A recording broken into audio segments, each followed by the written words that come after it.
Hey, Pardon My Take listeners, you can find every episode on Apple Podcasts and Spotify. Prime members can listen ad-free on Amazon Music. On today's Pardon My Take, we have Bill Burr, recurring guest Hall of Famer Bill Burr. Also, Hall of Fame discussion about recurring guest Hall of Famer Julian Edelman and why it's bullshit that his actual accomplishments have been belittled by the internet because he may not be a Hall of Famer. We have Hot Seat Cool Throne, and then we have FAQs. Get ready for a great Wednesday show, and we're brought to you by our friends at Simply Safe.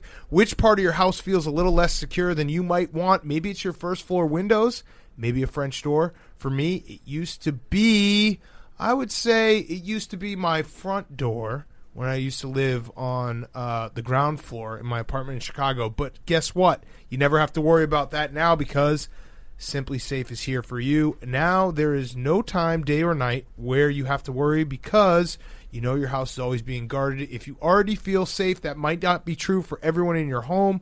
If you've never had a conversation about that, it's honestly not a bad idea to do. It just feels really good to be able to press the home button on your Simply Safe keypad and hear the base say alarm on and know that if anyone did try to come in, the alarm would go off. And the thing is, Simply Safe just makes it so easy. It takes about 2 minutes to customize the system on their website, simplysafe.com/PMT. The system arrives in about 7 days, and then it takes just 30 minutes to set up. I've done it myself. It's really easy to use. Go to simplysafe.com/PMT today to customize your system and get a free security camera. You also get a 60-day risk-free trial, so there's nothing to lose. That's simplysafe.com/PMT, simplysafe.com/PMT. Do it right now, and you get a free security camera, and you also get that 60-day risk-free trial from Simply Safe. Make sure your family's home. Make sure your house is safe. Make sure your family is safe. That's what I meant to say. simplysafe.com/PMT. Okay, let's go.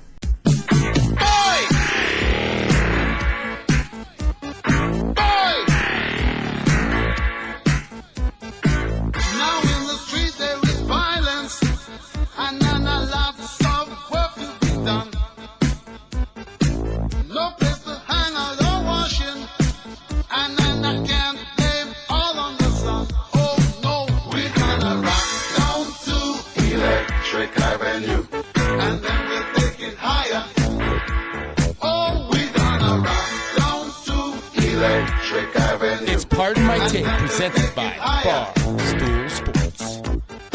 Welcome to Pardon My Take, presented by Simply Safe. Go to simplysafe.com/PMT today to customize your system and get a free security camera. You also get a 60-day risk-free trial, so there's nothing to lose with simplysafe.com/PMT. Today is Wednesday, April 14th. Tax day.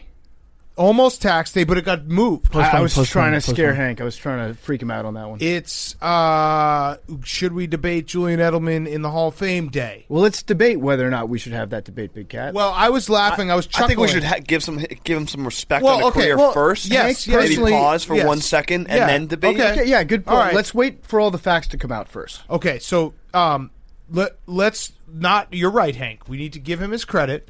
But I also was chuckling to myself before we got to the show, and I was like just kind of doing a quick scroll through the internet to see if I missed anything, and it dawned on me that we're in a lull in the sports discourse because you obviously had March Madness and the Masters. You're waiting for NBA playoffs and Stanley Cup playoffs. You're waiting for the NFL draft. And it's so funny how the crutch that everyone uses, it's debate a Hall of Famer that no one really is debating except everyone's debating just so that they can dunk on no one that's existing. And then the other one is KD is fighting with someone online, so super teams come up. That's like it's like the break in case of emergency. If there's nothing to talk about, you can always talk about super teams and KD being triggered online. Or you can always do the thing where you invent somebody to dunk on. So right. It's like I saw somebody actually tweet this out the other day. Y'all out here saying that Kevin Durant isn't a good mid-range jump shooter. And it's like, no one said that. Him and like Allen Houston are probably the best jump shooters of all time. But yeah, you invent stuff to debate about. I do disagree with you about the Edelman thing. I don't know who you're following on Twitter. There are a lot of people that think that Julian Edelman should be in the Hall of Fame.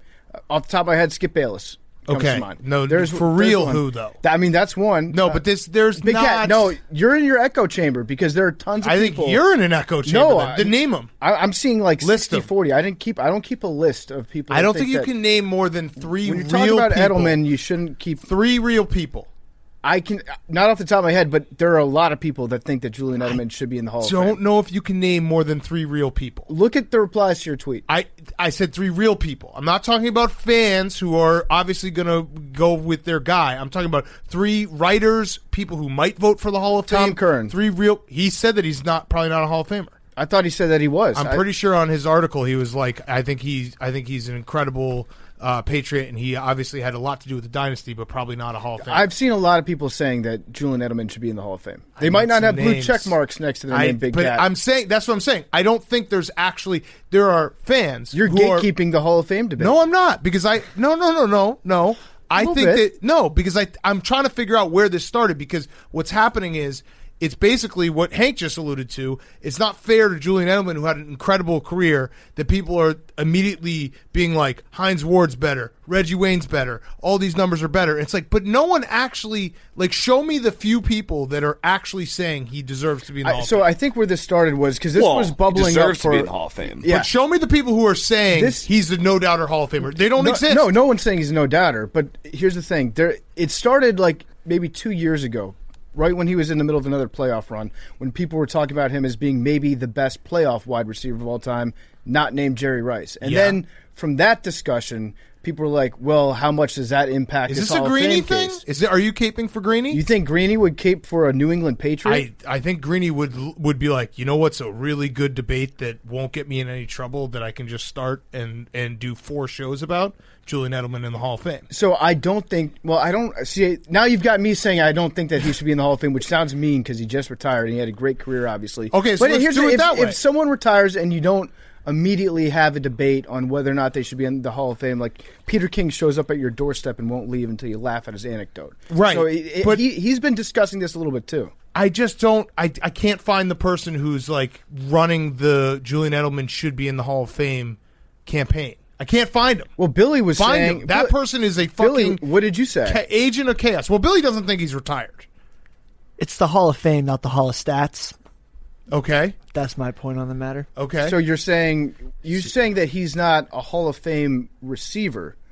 He doesn't have Hall of Fame stats, but he's a Hall of Fame player. I think he's a Hall of Fame human being. There we go. Here's my take on Julian Edelman. He's an incredible player. Here's what they really should do. They should change the Hall of Fame. We should even make it more like nerdy, and it should be Hall of Fame above replacement value or where you were drafted. So if you do the Julian Edelman was drafted in the 7th round, he's a Hall of Famer because he exceeded all of the expectations for his career. He's a Mel Kiper Hall of Fame. Right, and then if you have a first round, if you draft a guy in the first round, he has to have an insane Hall of Fame career to be in the Hall of Fame. 7th rounders should get a little bit more of a benefit of the doubt for how much they exceeded what everyone expected out of them. Yeah, I think what this comes down to is it's a lot of people that are essentially saying that the New England Patriots dynasty should be in the Hall of Fame. So it's not as much like Julian was such a big part of that dynasty. I think more the argument is just like that. Hank, you probably want like the entire run that you had. Every player that played on the Patriots going back to 2001. You want like Wilfork, Seymour, Malcolm Butler, your vest. I wouldn't say Malcolm Butler. My vest should be in like probably some type at of. At least should be in the Hall of Fame, not voted in, but it's part of the. Right, like when it should be. When you go to the Hall of Fame to visit, there should be like a little section like Brady 4, my vest, maybe showing my all the bets I won, my bet slips and stuff. Right, but is that kind of the crux of it? It's mostly people who are just like the New England Patriots dynasty should be in the Hall of Fame.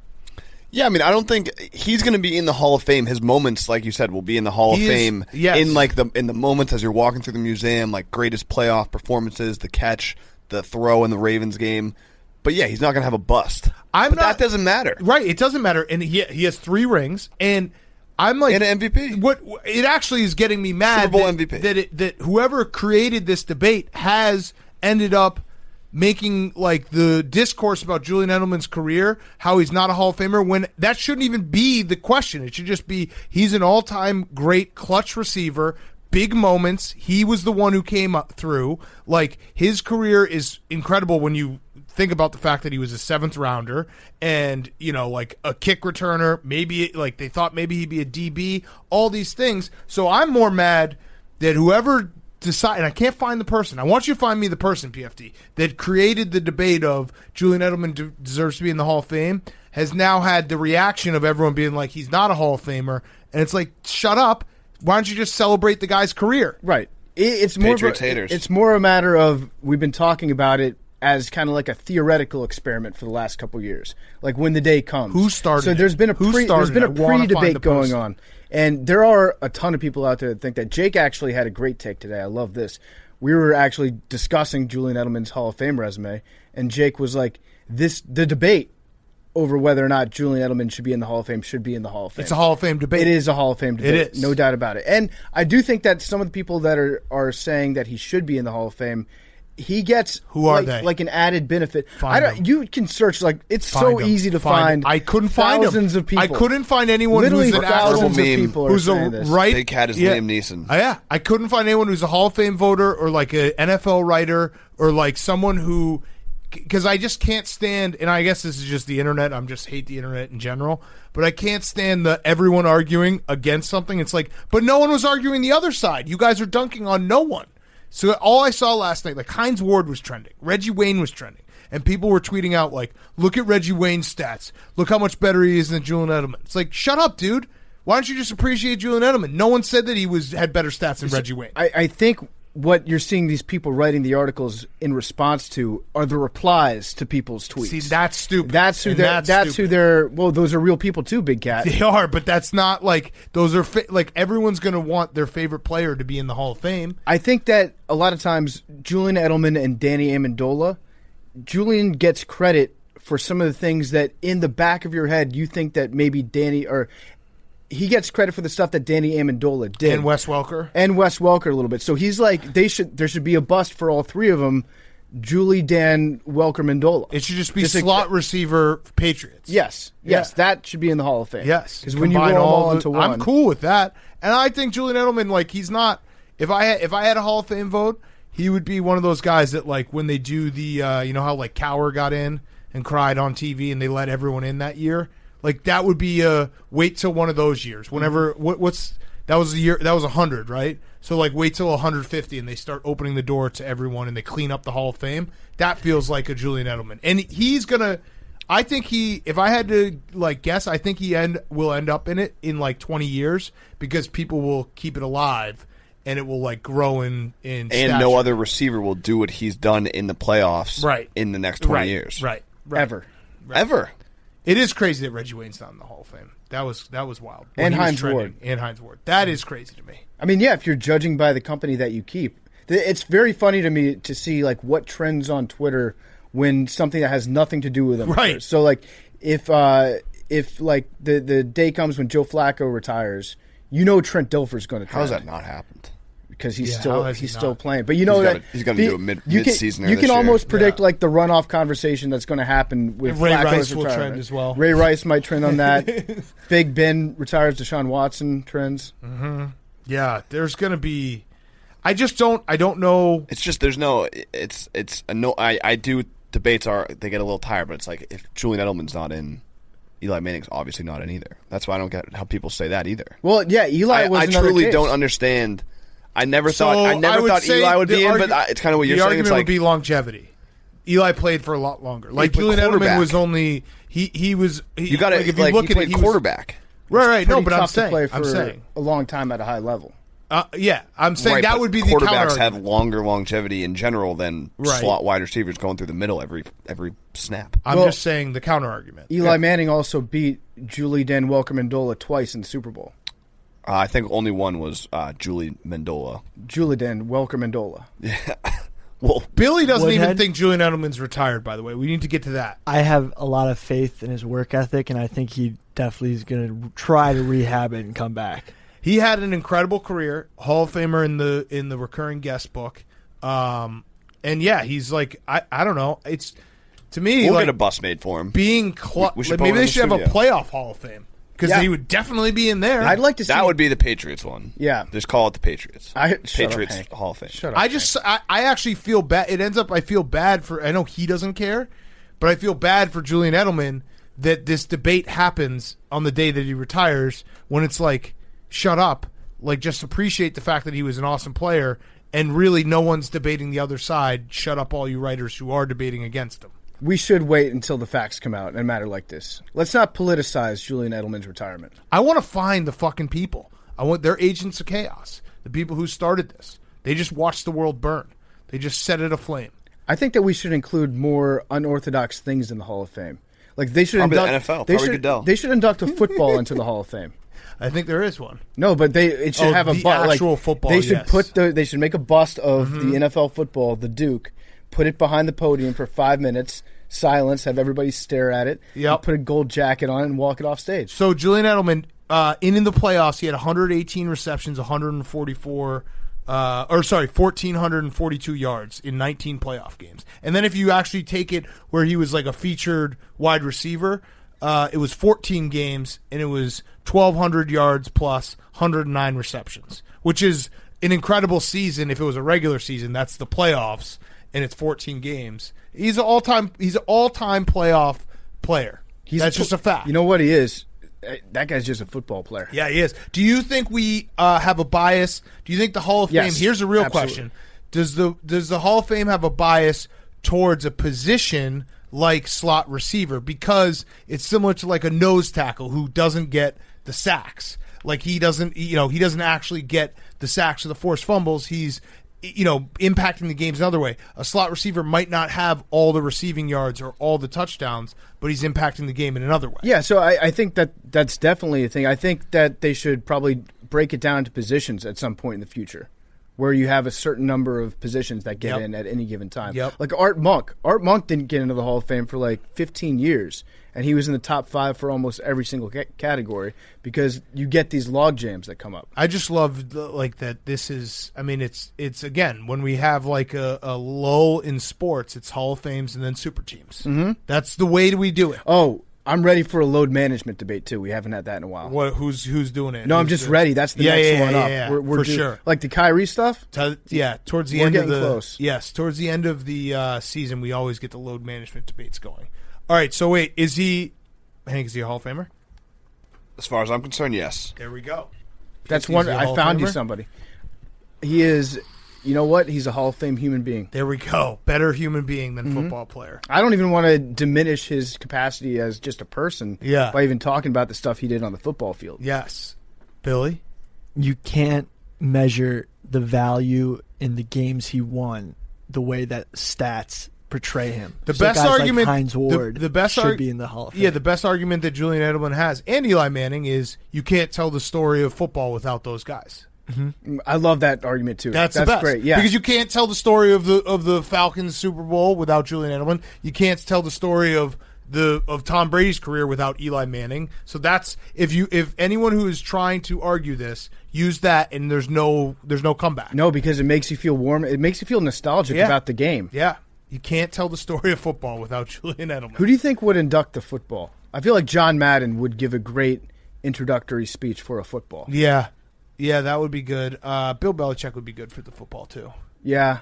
He probably knows some weird shit about footballs that nobody else does. Absolutely. Like how to take the air out of them. The clip that was resurfacing from Edelman's first, like when he got his first punt return touchdown, because Welker was injured, and he just walks up to him on the sideline and is like, you ever heard of Wally Pipp? That's going to be you. I think. Wait, did Edelman say that, or did Belichick said it to Welker? Yes. And Welker was like, oh, the little guy, like for the punt returns, he's like, I don't want it. And then Belichick, way to compete. He's like, way to compete. Yeah. And he had that preloaded, too. You heard him on the mic talking to Ernie Adams upstairs. He goes, Ernie, what was the guy's name that played before Mickey Mantle did? Then he went over to Welker, said that, and Welker was like, I don't know if I know Wally Pippen. He was like, yeah, he's the guy that played right before Mickey Mantle got in. It is. I mean, sorry, Lou Gehrig. That's the thing. Like I was saying, the argument that happens because of the Hall of Fame debate, like, diminishes how crazy Julian Edelman's story is in the NFL. Like being a 7th rounder, being a punt returner, ending up being Tom Brady's like number 1 safety blanket. It's crazy. And he's just got so many cool plays. He's got so many cool plays. He's got, you know what he has? signature plays. Yeah. To catch. He's got flea Heisman flicker. moments. He's not a receiver. He's a versatile football player. There we go. He's a well, no, it's back to Maction use Hall the of G Fame. word. Offensive He's not- utility player. He is a offensive weapon. We haven't taped Bill Burr yet. We should definitely ask him. We'll get into Yeah, it. should we, like, He might be. He might be the one. He could be. He could be the one we're knowing looking for. a little bit about Bill, I think that this might be a hill he'll die on. Yeah. Someone find me the guy because he is an agent of chaos. He just I'm lit telling a you, Big flame Cat, to Twitter. A lot of people. It wasn't one person that did it. I know what you're saying because there's not like one person. There's usually outside of Skip Bayless, Right. That's saying, and I think that Skip probably waited to see which way the wind was blowing. He's like, I'm going to go the other way because I'm Skip. Right. But it was a conversation that's been happening for the last 2 years. I know that it's Waiting like to a bubble it's like over. like a brush fire. Yeah. I oftentimes like have tried, as we've been on the internet for a very long time now. Whenever I see everyone tweeting about one thing, like dunking and being like, "This is absolutely correct," I try to find out like, well, who are they arguing with? And if it's no one, it makes me so angry because Oh, like you guys are just getting free points for nothing. Listen, I'm agreeing with you 100% on that, but I think in this case it's a little bit different. I got to find the person. Someone produce the person. All right.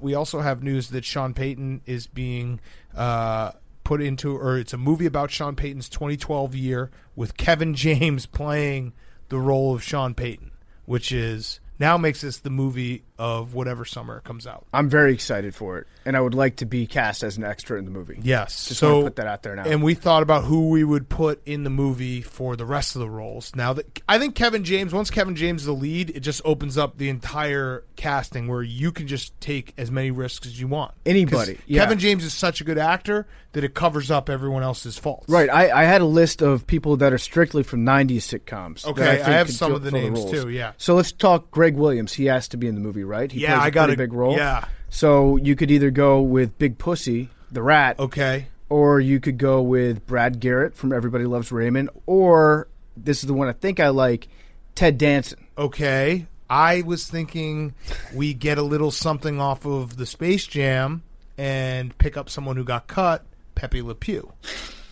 I like that too. Skunk hair, a guy who everyone hates now, canceled. Never takes his foot off the gas. Yeah, never takes his foot off the gas. He's never heard like he has his set way, and he's going to keep doing it that way. So I think you have a little bit of animation in the movie, and you have Pepe Le Pew play Greg Williams. That could be good. Yeah. I'm on board with that. We'll all hate him. Okay, here's one that I think you guys will like. Mr. Belding is going to play Ed Werder. Ooh, okay. So who's going to play I think Goodell? Mr. Belding beefed up post Saved by the Bell. Are you talking about He got fat face big? filter? Yeah. Oh yeah. We'll put him on the diet. We'll Okay. get him. Billy will spend a week with him. He'll slim down. What? Maybe like a month. I like that. What about Roger Goodell? That's a good question. Mr. Feeney? So Mr. Feeney would be great as Roger Goodell. I also think that Newman? Newman, good choice. The guy from The Americans, the guy that played the FBI agent from The Americans. I forget the guy's name, but he looks like Roger Goodell. Okay. What's his name? Frazier. Kelsey Grammer. Yeah. Kelsey Grammer as Roger Goodell could work too. I was thinking about some of Rappaport. which one? Goodell. Oh, ha ha ha ha. I was thinking some outside the box casting. I think we should have Darren Sharper in this movie, who's in jail right now. Hope so. Definitely in As far jail. as we know. We should make Peter King play Darren Sharper. Yeah. He thinks that he's a Hall of Famer. He Let's is the guy. Make Peter King play Darren Sharper, and like that's Peter King's cross to bear. I like that. We could have Screech as Ian Rappaport. Okay, I like that. Oh, I have what?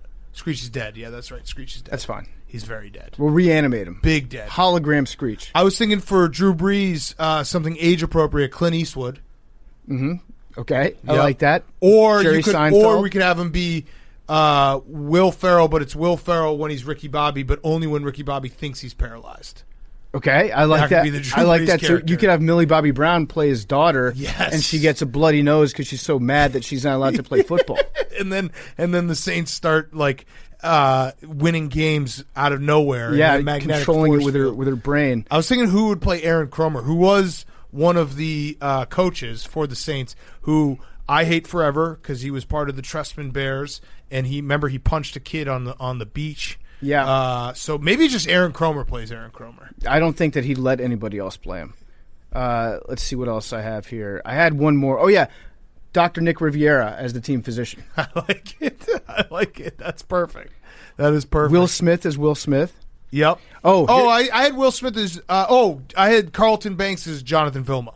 That's good. Yeah. I like that. And then I had when in the scene where Sean Payton, he's taking that year off, so he's spending all his time watching film, stealing the Eagles' trick kickoff play. Doing CrossFit. Yeah. So you remember that play? Yeah. That he stole from the Eagles. Riley Cooper, played by Michael Richards. Ooh, perfect. There it is. Typecast. Yeah. Yes, that is perfect. I'm so excited for this movie. Yeah, I don't want to burst your guys' bubble too much because I know this was a fun project for you guys, but I think the movie is based off of the season that came after the Bounty season. Correct. Yeah, that's what we're saying. Focusing on... That's why Aaron Cromer... No. When he was coaching his son's 6th grade football. Yeah. That's why he spends the entire time watching films. There's got to be a lead up. Yeah, there's got to be a lead up. My guess is that it's going to be like... Oh, it's going to be like a 5 Disney minutes. movie where he's just coaching the kids? Right. So Rick Moranis should be in it. Yeah. Mm-hmm. Actually, we'll keep him away from Aaron Cromer.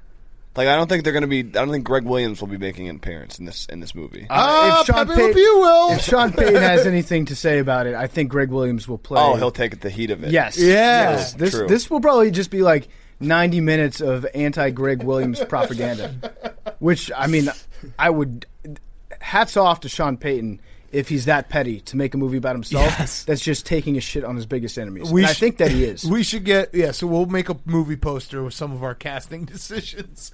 Oh, man. Yeah, the CrossFit years for Sean Payton. Didn't like all the Saints get injured when he came back? They had like back injuries. Yeah, he was like, hey, we're going to do CrossFit. Because he got inducted into the cult. Yeah. AC Slater, Mario Lopez, plays the CrossFit instructor. Yes, that's perfect. That is perfect. We got to work out a role for you, Billy. Billy? Assistant, Just volunteer assistant. coach, Assistant. Assistant. Pop Warner team. Just assistant. I think it's a high school coach. And it's Pop Warner. It's like 6th grade. Yeah. Really? Yeah. Yeah, his kid was young. We might be a little too we big. need to have Jerry Jones. You Jerry might be Jones should too be big. Jerry Jones. Yes, flying in on the plane. Because I think he was coaching his kid in Texas. So Jerry Jones is probably watching, being like, I want that. Oh, you guys would be great dads on the sideline. Just like peanut gallery type just stuff. Screaming. Yeah, that's good. I like that. You could be a kicker. I was going to say, I think Yeah, I like could you still should, pull off. you'd be actually a good role for you, big guy. With like drop off your kid to the coach and then make like a quick bounty joke, and then kind of walk away. Yeah, like, yeah. hey, You throw him maybe some paper towels. Be like, hey, in case you need a cleanup, here's the bounty. yeah. Aha. I could play your kid. Yeah, and you You kick. drop me off, I'm the kicker. Yeah. I like that. Okay, we're good to go. Let us know if you want us to help with this movie, whoever's making it. All right, should we do Hot Seat, Cool Throw, and then we'll get to Bill Burr? And we got FAQs, and we have a horse stable now with Spider.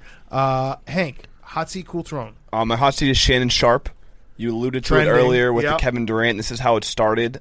He basically got duped by one of these like fake Instagram accounts that post quotes that you think are real but aren't real, and then he ran with it on his nationally broadcast show. He said the quote that he said, which isn't true. Kevin Durant never said this, but if you put it on a quote card, it seems legit. This is a quote card that said it was from Kevin Durant. Said, "If LeBron James is the GOAT and I beat the GOAT 2 times and hit all the shots in his face, what does that make me?" Wait, so he never said that? Kevin Durant never said that. And Shannon Sharp is saying that he said that. Yes, that's how the debate started. He said that. He's like, Kevin Durant said this. The lull time. We're in a lull period. Right, and then Kevin Durant obviously went on Twitter, was like, I never said this. Like, what are we talking about here? Yep. And then Shannon Sharp blocked him and has gone silent. So. Yeah, good for KD. Great for KD. If you see Cap, say Cap. And he called him out. Yeah, you guys like that? Cap is, by the way, Cap's strong right now. Yeah, in a way it is, Uh-huh. but not in the way that you're talking about. No, it's back. It's back big time. You brought the dad back. I brought Cap back. Yeah. Cap's here. It's not going anywhere, and you're capping right now. No. You're not- don't- the don't- dad in was this room was is definitely joke. capping. Yeah, There's no doubt about it. Yeah, so the cap so is is back. Cap, but it's fun to say. Yeah, you love it. No, I listen. You do you. I'm not going to cap. Did I even use that right? It sounds like you're capping about not capping. I don't. I refuse. I remove myself from the cap conversation. Cap in the hat. I don't want to be in the cap. I don't know. I can't figure it out. Barstool big cap. I'm of the age now where I'm happy to say when I don't understand anything, and I can just say, you guys have fun. I do think it's funny, though, that for two separate reasons, Kevin Durant and Michael Rappaport have been heavily featured on Undisputed in the last week. Yes. Big time. Get them together. Get the big gang back together. You know what? Let's keep it going, though, because I like Shannon Sharp reading these fake quote boards and taking them as gospel. So just send Shannon Sharp fake quotes about every athlete. Yes. That's in the news cycle. I'm down for See that. how much he falls for. Yes. Then my cool throne is mystery flights. Ooh. Do you guys hear about this? Did you No, see this? Read about this? I did not. So this is a tweet I saw today. It says, mystery flights are the next big thing. Qantas is the latest airline to offer flights to undisclosed locations, providing passengers with clues about what to pack and teasing itineraries by the airline. Would you ever book a mystery flight? I mean, that's basically... As a vacation enthusiast, I would say yes. That's flying on Spirit Air. Yeah, that's funny. You don't know if you're going to land. It's actually more thrilling. I'd be down for mystery flights, but the problem with this idea is I bet you it's all like cool places. They need to throw in like, and that now I think this place is cool, but like it should be like Fiji, Paris, France, Youngstown, Ohio, and it's like you mystery flight. That would be cool. Mm-hmm. I'd be down, and I would rather go to Youngstown than the other two places because you do need a little element of danger in it. Right, exactly. Otherwise, it's all fun and games. Right. Yeah. Where are you going to land? Is it going to be on the good Bahama Island or the Firefest Island? Yeah, like Bermuda. Yeah, imagine if you. One should just go to Firefest. Firefest. Yeah, I was thinking of another island out there. Oh, don't want to land. Don't want to land there. No. Check the logs. Yes, but yeah, it would be funny if it was just the total gamut. Like you can go to Cancun, you can go to Hawaii, or you can go to Duluth, Minnesota, in the middle of winter. Nice lakes up there. Yeah. You're gonna do it? Yeah, I'm down. I mean, if I can take time off. Well, why don't we just do it ourselves? Why don't we just spin a globe and send you somewhere? What about Grit Week? Mystery flight. Yeah, just spin the globe. We spin the globe and we put you on a flight somewhere. I'll go with you. Okay. It would actually be pretty fun. Yeah. You want to do it? Sure. Somewhere in the U.S.? Worldwide, Mr. Worldwide. For a weekend? Do the flights leave from the U.S. or? Just a weekend? Qantas, I think, is we're not going for a full weekend. Overseas airline, isn't it? Well, it's content. Yeah, that's true. It is content. Billy would just show up to the airport with like 6 cases of Coors Light. Be like, what, was I not supposed to do that? It'd also be hilarious if you got on the flight and the mystery flight was, once it takes off, Mystery, the pickup artist, just came and stole everybody's girl. Yes. He's got 40 magic tricks ready to go. He fucked your wife in front of you. I like that. All right, PFT, your hot seat, cool throw? Okay, my hot seat is Jimmy Graham. Jimmy Graham is on the hot seat. My Washington football team just signed a collegiate basketball player to play tight end. Ooh. He's never played football before. I saw this. His name is Samus Reyes. Great name. That is a great name. Shady Reyes. He's 6'6", 260, runs a 4.65. He's Nino Gronk. He's the baby Gronk, the next baby Gronk, and he's from Chile too. Adam Shaheen is the next baby Gronk. He played at Tulane, and this is a guy that immediately, in my mind, he's already a Hall of Famer. Mm-hmm. It's like this guy is going to be the diamond in the rough that turns around the entire. Him and more of a Hall of Famer than Julian Edelman. Right now, the odds are about equal in my brain. But every franchise, every fan has to have that guy that they sign, that they put like all the hopes on, because there's this like air of mystery behind them. Yes. And right now, this is my guy. He seems cool. He seems like I saw him catch passes in shorts. Done. He didn't drop them. Done. I'm all in. Done. My cool throne is Bills Mafia. Yeah. Bills Mafia. They just announced today. Congratulations, Buffalo Bills fans. It's going to be a full house next year. Mm-hmm. You're going to have to be vaccinated, but it's going to be a full house. I actually think that just spending time in Buffalo, attending Bills games, if you can show that you've attended 30 Bills games in your life, you're probably immune to every disease known to man. They should give a vaccine. They should have the vaccine out of Pinto Ron's bowling ball. Out of the bowling you ball? You just drink it. Yeah. Everyone in Buffalo would be vaccinated yesterday. You just fill up a ketchup bottle, have somebody stand on top of a van and squirt it down on you. They'd all be I think that they would, yes, it would absolutely 100% work. Make sure to wipe your dildos off with sanitizing wipes before you throw them. Yes. But I'm very excited. We saw, I think it was like 20,000 Bills fans in the stands for the playoffs this year. It sounded like it. It felt like a full house. Yes. So I'm very pumped for Bills fans. All right, my hot seat is our Nuggets. Remember we were a Nuggets podcast last year? for like a minute. Mm-hmm. So Jamal Murray tore his ACL. Yeah, it sucks. So the Nuggets are cooked. And that does suck because they actually were like one of those teams. Like, oh, maybe if they get a nice run going, makes it a little bit easier for LeBron. Makes me a little more bummed out. I also just love Jokic, so that sucks. So are we going to be Jazz fans now? Same team? We got to figure out, I don't know, who in the West do we root for? Blazers. The Blazers. They technically swept the Lakers last year. Yeah, the Blazers. I don't know. We can't be Clippers. Fuck the Clippers, right? I'm going to cast my lot with the Blazers. I like Dame. I like CJ. Yeah, I love CJ, and I love how the Blazers play, but I just don't know. Ooh, we could be Suns guys. Suns, yeah. Suns guys. Frank Kaminsky. We could be Suns guys. That might be team the key. Bonding. We need to find out because the Nuggets were definitely the team that we were going to probably root for to beat the Lakers. Now we have to find a new team. Mm-hmm. So this is going to be tough.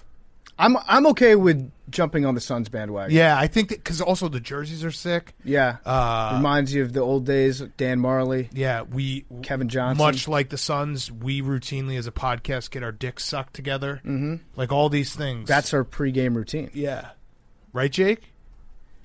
Of course. Oh. Okay. Did Jake know what he just said? Of course. I don't think he was listening.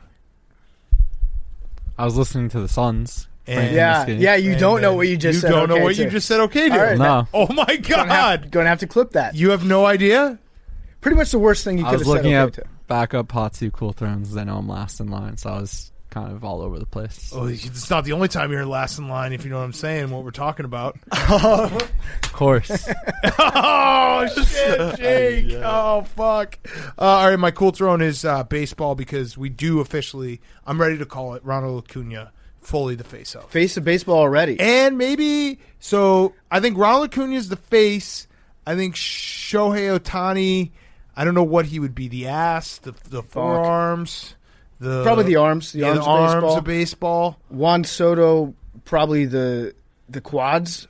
Yeah. Quads of baseball. I just think Ronald Acuna. Like, did you see what he did? So he did obviously the on Sunday when he beat out the very routine infield hit to shortstop, and then last night he scored, tagging up from third on a pop up to the second baseman in like shallow outfield. Yeah, was that that wasn't the infield fly rule, right? No. Yeah, it was pretty sweet. It was awesome. The dude is insanely fast. Yes. He's everything that I was told Billy Hamilton would be. And he's doing the like he fucks around with guys, like hits them in the nuts, hits them in the face, hits them that's part of it. You gotta have fun. I think it also matters the uniform that he's wearing. When he's wearing the throwback, the Hank Aaron ones, that at that point he is the face of baseball. When he's wearing the normal Braves uniform, I don't know. I grew up watching the Braves and loving the Braves when I was like a little kid, and they were always on TBS. So I always have a soft spot for those like early 90s Braves. But those jerseys, it's tough to be the face of baseball in those jerseys for whatever reason. And he also has, which I love. If I were in Major League Baseball, I would always have the sliding mitt. I fucking love the sliding mitt.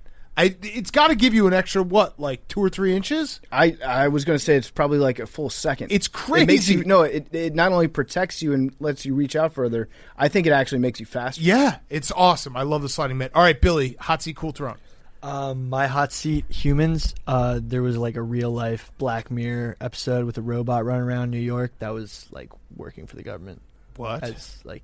It's a cop robot. Yeah, cop robot. What? Yeah, RoboCop. Robot dog. But it was like a robo-dog cop. Do you respect that robot? What would you do if you saw that robot? I'm not down with robots. Okay. Yeah. Interesting. Even if he's wearing the badge? Big corporation, My Billy? cool throne is number one, Heinz Ward. Wow. Are you saying all canines are bad? No, just the robo ones. Okay. Wow. Heinz Ward, cool throne, because now I think he's going to end up getting into the Hall of Fame. He gets a boost, Yeah, he gets a boost. Yeah. And then my other cool throne is Shaq, because he bought a dude an engagement ring. Nice. In a jeweler. And doesn't that mean that technically Shaq's marrying the... Because he bought the ring? I don't know. No, Yeah. I don't think so. Maybe. I don't think that's how it works. Julio Urias, he should be the chin of baseball. Ooh, I like that. Max Scherzer's the eyes. Yep. All right. That was good, Billy. Thank you. right, Jake, last as always. Yeah. Slurping up, getting slurped last. Of course. The hot seat is the. You still don't know. No. Damn. I wasn't listening. I'll be honest. People are going to. You thought I what wanna you said tell about you. blind people last week was bad. I want to share what you said, but I think it's better if you find out for yourself tomorrow. Yeah. You need a whole night to think the worst things, and then it's going to be twice as worse as what you think. Yep. I'll be all right. You do go last, though. Hot seat. Well, yes or no? Hot seat is the Arkansas Pine Bluff women's softball team. North. It's a good thing you looked up backups. I was going to say, that was my fuck. I forgot. I had that written North down. Texas women's softball Hope Troutwine threw a perfect game, all 21 strikeouts, first time in That's college sick. history. Okay, that's sick. Pretty cool. Good job, Jake. And then cool Obviously, throwing. Jenny Finch. Yeah. Yeah. Big time. Cool throwing are fans of Sweet Life of Zach and Cody and Home Alone because Macaulay Culkin and London Tipton had a kid. Whoa. Brenda song. Jake, are you finished? Complete. Okay. Nice. This is the best episode ever. I never want it to end. I want to stay inside of this I episode. just accidentally spit some of the water instead of swallowed it. Was that good for you, Jake? Just answer it. Was it? Of course. Okay, yeah, nice. You want a cigarette? Never. a Disgusting. little less stressed now that you were able to get those last two hot seat cool thrones? Yep. Yeah, I could feel it. I could see it in your face. Sometimes you just gotta throw out the blueprint and just And just string one together. Just put your hands String it all behind your together. back and and just your you know head what? and You just open your mouth and Yep. you see what comes just out. let it go. kind Right? of catching on here, but yeah. Yeah. Okay. All right. right, let's get to our interview with Bill Burr. Before we do that, PFT, you had a quick word from our friends at Universal Pictures. Universal? Well, yeah, this is actually a movie I'm very excited about seeing. You guys are probably already excited about seeing it. It's Nobody. Nobody is the story of Hutch Manziel, played by the beloved Bob Odenkirk. We love Bob Odenkirk. Better Call Saul, awesome. Breaking Wait. Bad, awesome. Mr. Show, awesome. I actually was tried to watch this movie on Friday, but it wasn't out yet. I'm not even. Wait, is that a cap? You cap? Well, No. nah, it's not. Okay, all right, forget it. I'm Yeah, staying no, out you of it. cap. I'm No, staying out of you it. no, I'm staying out of it. I should have cap- tried. It's a big. I overextended. It's a big cap party. I'll allow that as a cap. You capped yourself. You were like, I think you told yourself it was out. You probably read cap somewhere. I don't know. But Hutch is a suburban guy that nobody pays much attention to. He's a clock puncher. He's a boring dad type, underestimated, and he's overlooked. Then one night, two thieves break into his family's house, and the guy just freezes. He fails to protect his wife and kids. He becomes the laughingstock of the whole neighborhood and at his job. But this is a classic case of picking on the wrong guy. It turns out this guy's normal suburban life is just a front. The long dormant rage in him finally boils over, activates a dark past that he fought to bury. All hell breaks loose. What follows is so damn fun to watch, a full revenge tour with crazy action, dark humor, and Bob Odenkirk kicking every single ass as he sees. Nobody is going to underestimate this guy ever again. You know what I'm thinking? This might be my first movie back in a theater. Yes, PFT. I think that this is the one. I've been looking forward to it for a while. Odenkirk is, of course, the guy from Better Call Saul and Breaking Bad. He used to write for SNL, got a start as a comedy writer. He trained for over a year to get into shape for this role. It couldn't be more satisfying to watch him kick ass. Nobody's from producer Kelly McCormick and David Leitch, the filmmakers behind Hobbs and Shaw, Deadpool 2, and Atomic Blonde. Nobody is directed by Ilya Nashuler from a script by writer Derek Kolstad, the narrative architect of the John Wick franchise. I hope Boban's in this one, too. The filmmaking team is known for kick-ass action, over-the-top fight choreography, and bold visuals. The film also co-stars the incredible Connie Nielsen, legendary Emmy Award winner Christopher Lloyd, and multi-hyphenated musician-actor The RZA. In theaters now, and it's on demand April 16th. And now here he is, Bill Burr. Okay, we now welcome on our very good friend, recurring guest. It is Bill Burr. He is getting back out on the road. July 2nd it starts. Finally, we have comedians returning to all of the arenas and places where we can actually sit and watch comedy. It feels good to be back.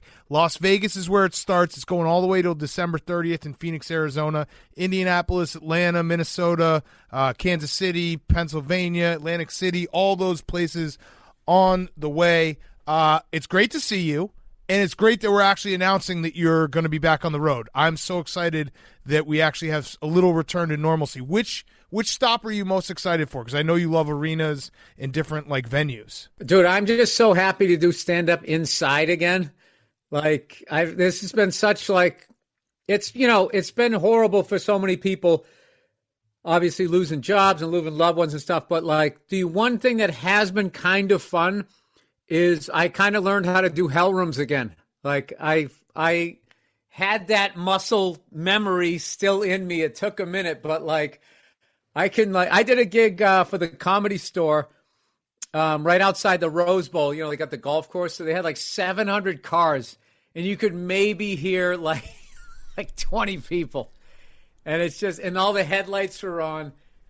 It was the most bizarre. It was really bizarre, but I guess, my buddy was walking around saying, everybody in the cars was laughing, but that's the kind of thing a year ago, whenever the hell this shit started, if I went right from a theater to that, I would have been on my heels. I would have imploded.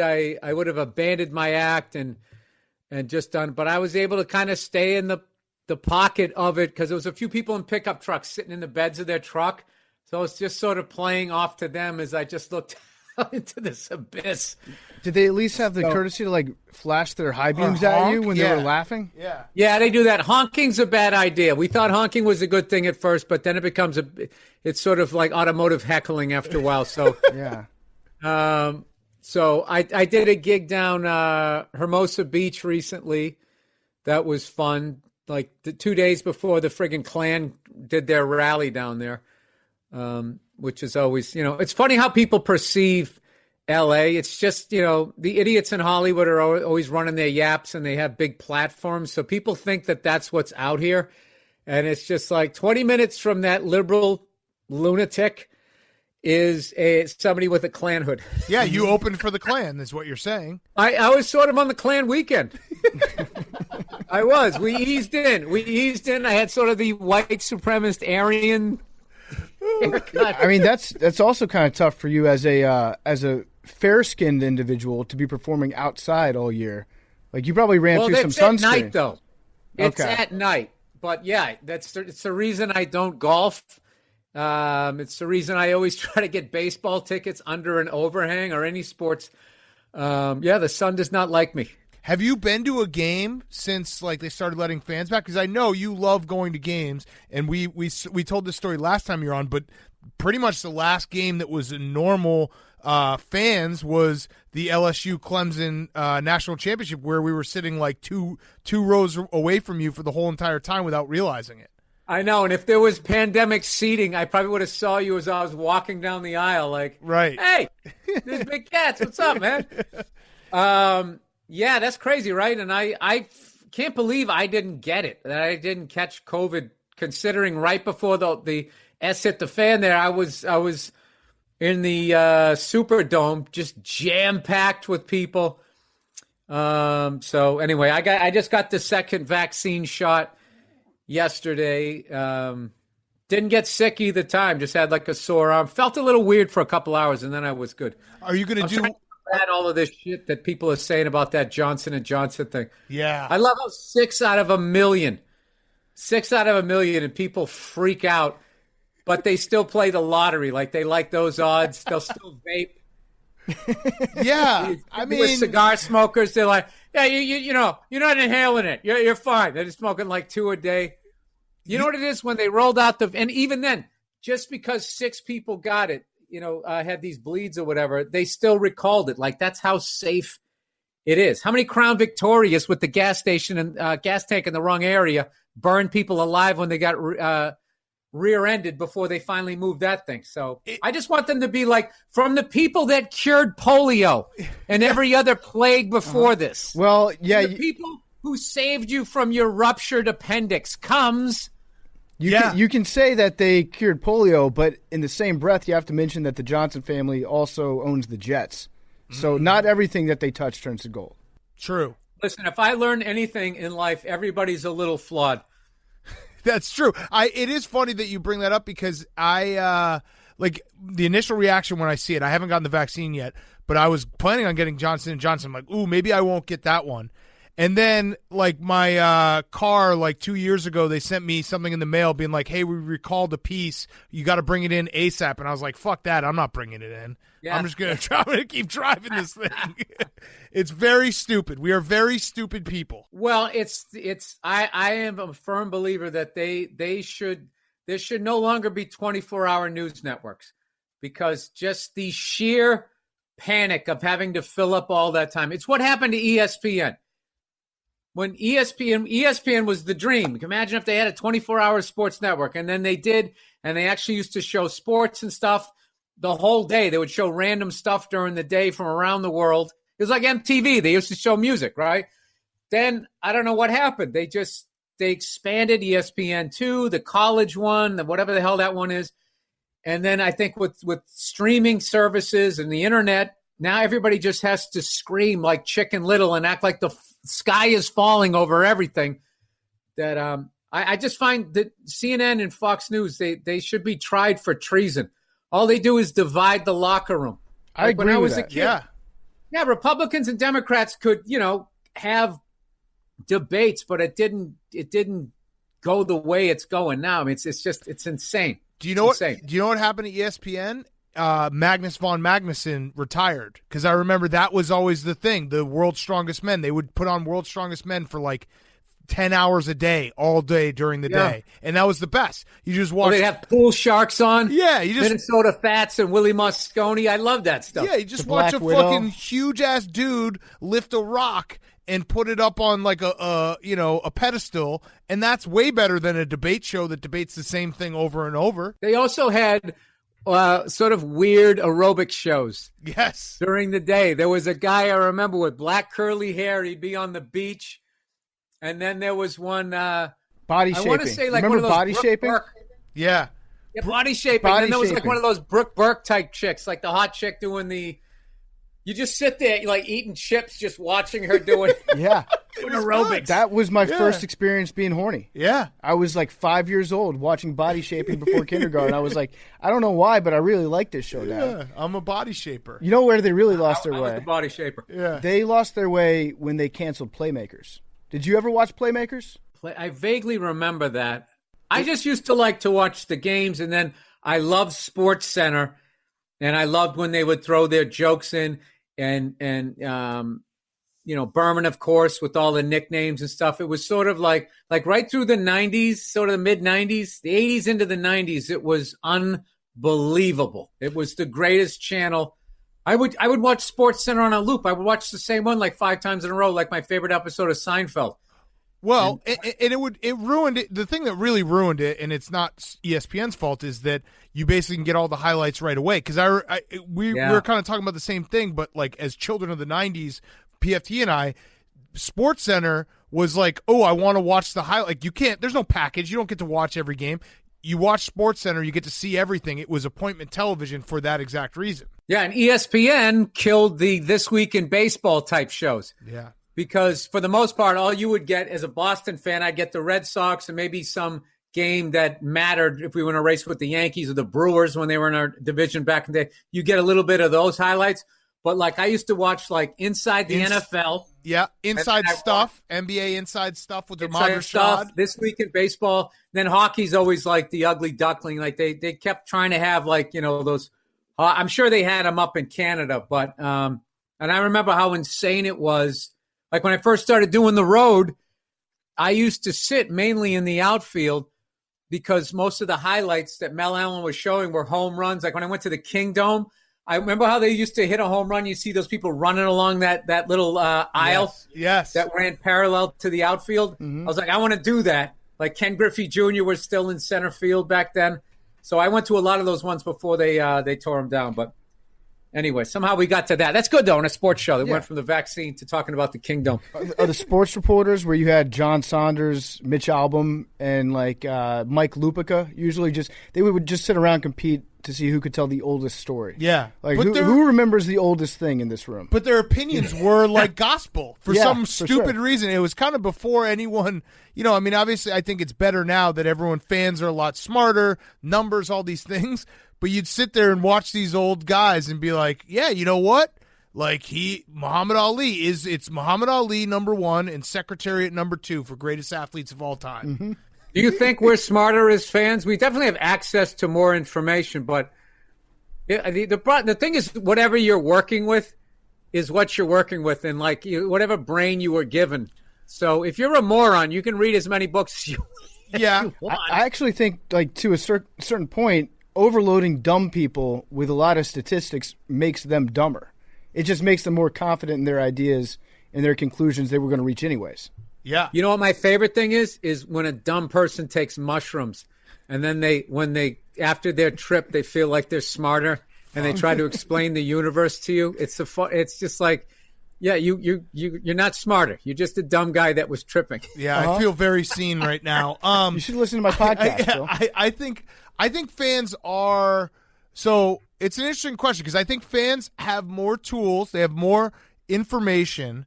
But I also think that what's happened with sports – and we talk about this all the time, but you like forget that it's sports and you forget like the human nature of it. So it becomes a number – and the Alabama UCLA game was a perfect example where we were joking about it. We had Nate Oates on before the game, and he's talking about how there's a 4-point line, and if you shoot a mid-range jump shot in practice, it's only worth 1 point. And then what happens is Alabama, they lose the game on the free throw line, which is a mid-range jumper, and UCLA hits a bunch of mid-range shots, and it's like, oh yeah. So I think his way probably will work overall. Like if you do it forever, it will eventually win out. But yeah, in a one-game situation, it probably hurt them a little bit that they never practiced mid-range jumpers. The fundamentals. That's interesting. It's funny. I actually my pick to win it all, and I didn't watch any college hoop. I just picked Michigan just because I used to have family out there, my grandparents. So I picked them, and it didn't work out. So I lost money to Verzi, my buddy.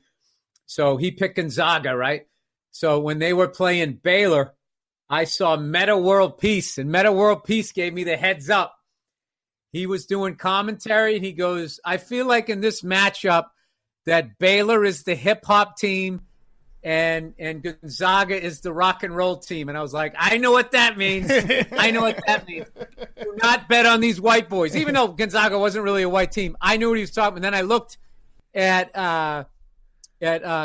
Baylor, and they had like 3 guys that were built like a young Larry Johnson. I was just like, all right, F this. And I put like $50. Can you swear on this? Yeah, by the way? you can't say bitch. I was wondering why you said S out of when you did. Oh, you know what? Half of it is I didn't know, and the other half is I got kids now, and they get on me. Yeah. So I was actually going to ask you about Gonzaga because I feel like that was a game that probably drew your attention, especially to Timmy, the guy that had the mustache. Ask me about my green smoothie because I'm an old man. No, you're just Hollywood Bill. That was expected. I was wondering why you weren't drinking your green juice earlier. Yeah, we've had you on for so many years that we've seen the transition where you gave up drinking like 2 years ago. We just expect this now. Mm-hmm.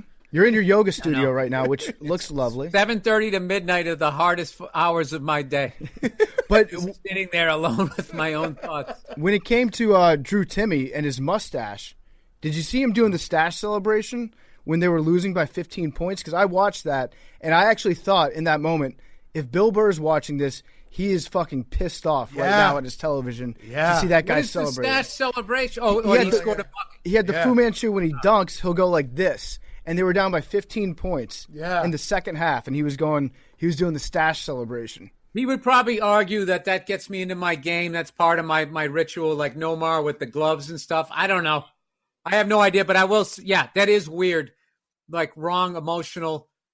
Like that happens so much in football. Yeah, a corner will, lay out a receiver or something like that, or do something after 2 touchdowns have already been thrown on his side of the field. They're down by like 21. They're not going to win the game, but they know. I think that they've learned. They're Hollywood now. I think athletes are Hollywood. They know that this is going to be on SportsCenter. So if I score a bucket or a touchdown, put a little mustard on it, do a little dance, I got a bigger chance of getting a little, I don't know, time on sports. Yeah. We had this debate on the show today, and we have to ask you, is Julian Edelman a Hall of Famer?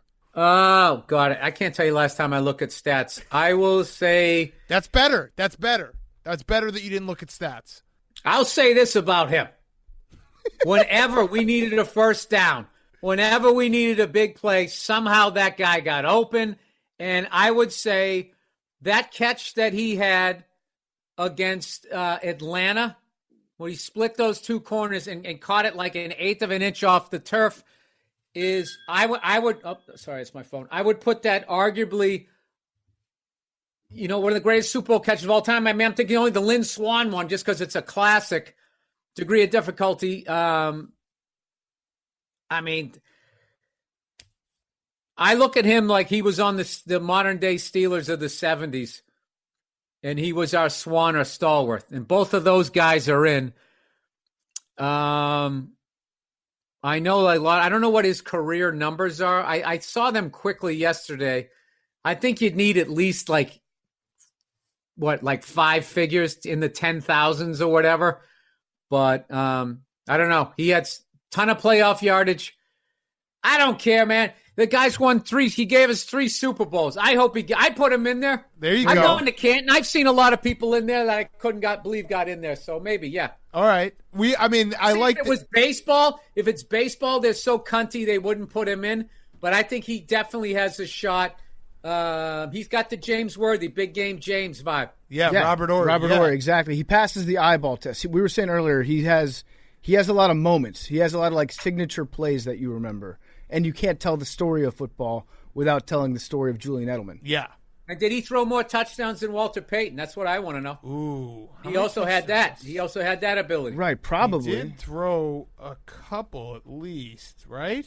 Isn't it amazing that Walter Payton ran for all those yards, never had a major knee injury or anything like that, yet somehow those kangaroo turf shoes went out of business? Yes, it's true. Because that should be like the what were the other shoes that someone... The jump soles. No, I'm trying to think of, there was someone... Grant Hill almost lost his career wearing Fila. Yeah.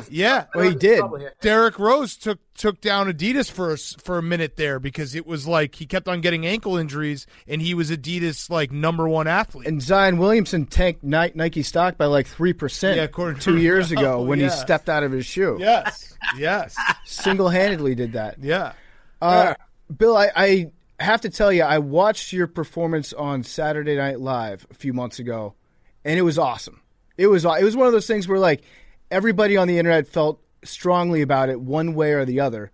And I know that you have to have a little bit of a chip on your shoulder sometimes when you go on stage, because I saw that you made fun of K-pop the other day. And when you go at BTS, that's the worst fan base. What is I don't even know what K-pop is. It was like BTS and the Korean pop bands. I made fun of them? Yeah. Dude, you got to understand that making fun of shit is my job. I don't even remember the stuff. I don't even remember half the stuff that I say. I do a podcast by myself, no guests. So I'm looking at news and I make fun of everything. Right. No, I get it. I'm just saying going after K-pop you do have a death wish if you do that. They're by far the strongest fandom on the internet. Did I do that recently? I think you made an offhanded remark at the Grammys. This is the best. I didn't. This is the best because you are kind of impervious. No. I introduced the Latino and in classical music. Yeah, and you got the internet tried to cancel you, and you just don't even respond, which I think is the greatest. They actually didn't. It was actually a bunch of people who were saying they were sick of cancel culture that was keeping that going. So you're trending for this actually goes back to the Julian Edelman. I actually wasn't trending. They were just using me as a way so everybody could act like they had a mohawk, and they don't give a fuck about cancel culture, man. I don't pay attention to any of it. I tweet about game. I'll tweet if I'm watching a game. Yep. And I'll write something self-deprecating, but other than that, I don't really post videos. It just creeps me out when it goes, can we have access to your pictures and videos. It's like forever. Are you going to be like I don't know. I just feel like there's always this fine print to that stuff. So, but you, I don't know. yeah, I ignore all of that shit because I know where my heart is. I'm not really, if I really said something malicious and meant it, like trying to hurt somebody, Right. I would be on social media following it. But if it's just, the silliness of that, and then there's a bunch of women on there that are giving like regular, rationally minded feminists like my wife a bad name. They'll see it, not even know what it is. This one woman wrote, it was the funniest shit ever. She goes, "This is why all white males need to be kept in cages." That was one of my favorite. And that's just one of those things that's like, if I said some shit like that. Yeah, but that's funny. I think we need to laugh more about shit like that. Like, no, I definitely think it's funny, but it's like, my thing is, the only reason why I'm kind of teasing her a little bit is like, if I said that, the exact same thing, and just substitute out male for female, then I would be, she would try to ruin my career. But like, I don't know. I do find it funny, white women talking about like how, like acting like they're so oppressed when you see like they can really kind of do whatever they want. They can kind of say whatever they want because if you don't fit the narrative. Yeah. Which is essentially what these jerk-offs are paying attention to. Like, as they sit there, we're looking for people that are in positions of power that are abusing it. Yeah, and it's like, unless they have a vagina. Right. They have a vagina, they can kind of do, like, they can be as big an asshole ever. You don't care. Oh, that's not true. I have a friend of mine got canceled for a fucking analogy. Who is that?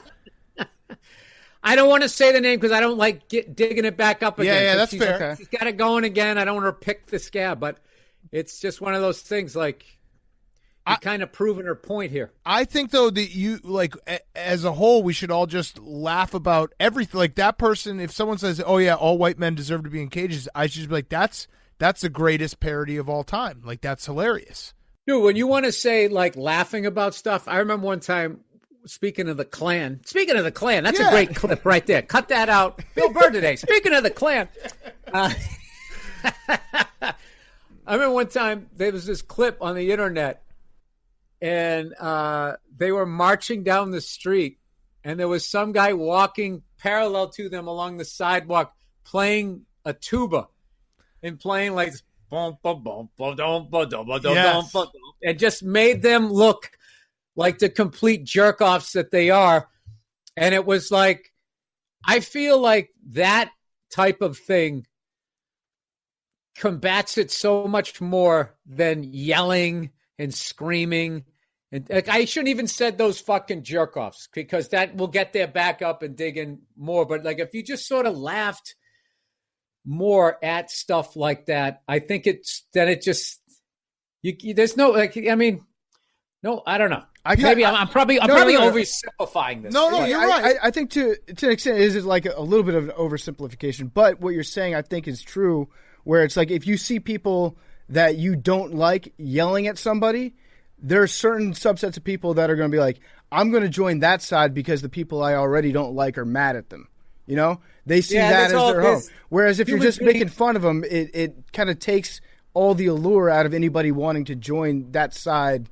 Out of being like giving a big fuck you to the people they already don't like. Yeah, I think people are really complex, and it doesn't take much for people to see something that triggers something from their childhood, and then they're just going to be a contrarian for fucking contrarian's sake. I will tell you that they were talking about reparations for African Americans, that some state or something was finally doing it, and of course some white guy has to chime in. And he goes, yeah, all they need is a time machine. I just wish I could find that person, like this latest guy where he's literally dressed in military fatigues. We've been doing nothing but blowing the troops for 20 years. I support the troops, hooking them up with seats, announcing it. Everybody's supporting the troops. And it's just he is in that uniform and he's still treated the way he's just like, you don't need a time machine. So I wish more people could kind of I don't know. There's something about human beings that like we just get on teams. It's Rather than just taking yourself out and just looking at something and being like, is this right? Right. Is this wrong? And like those white people, they go, just comply. I love that one. It's just like they tried that. The relationship has been broken down and it's not their fault and they don't trust them. And then it just sort of fucking escalates. It's really horrible to watch. And these fucking white people that chime in and give black people advice as though they're living a white life is, that's the kind of shit where you're like, oh, I get why people wouldn't take a vaccine. I understand this. We were talking about it on Monday. It was something totally different, but we were basically boiling it down to like if you look at the internet and you look at every subsect on the internet, it essentially boils down to people just looking for friends and they just want a community. So if they find someone who has one opinion that's like theirs, they'll hop in and be like, "Yeah, this is our opinion now." I do that. Yeah, we're all just looking for friends. I exist.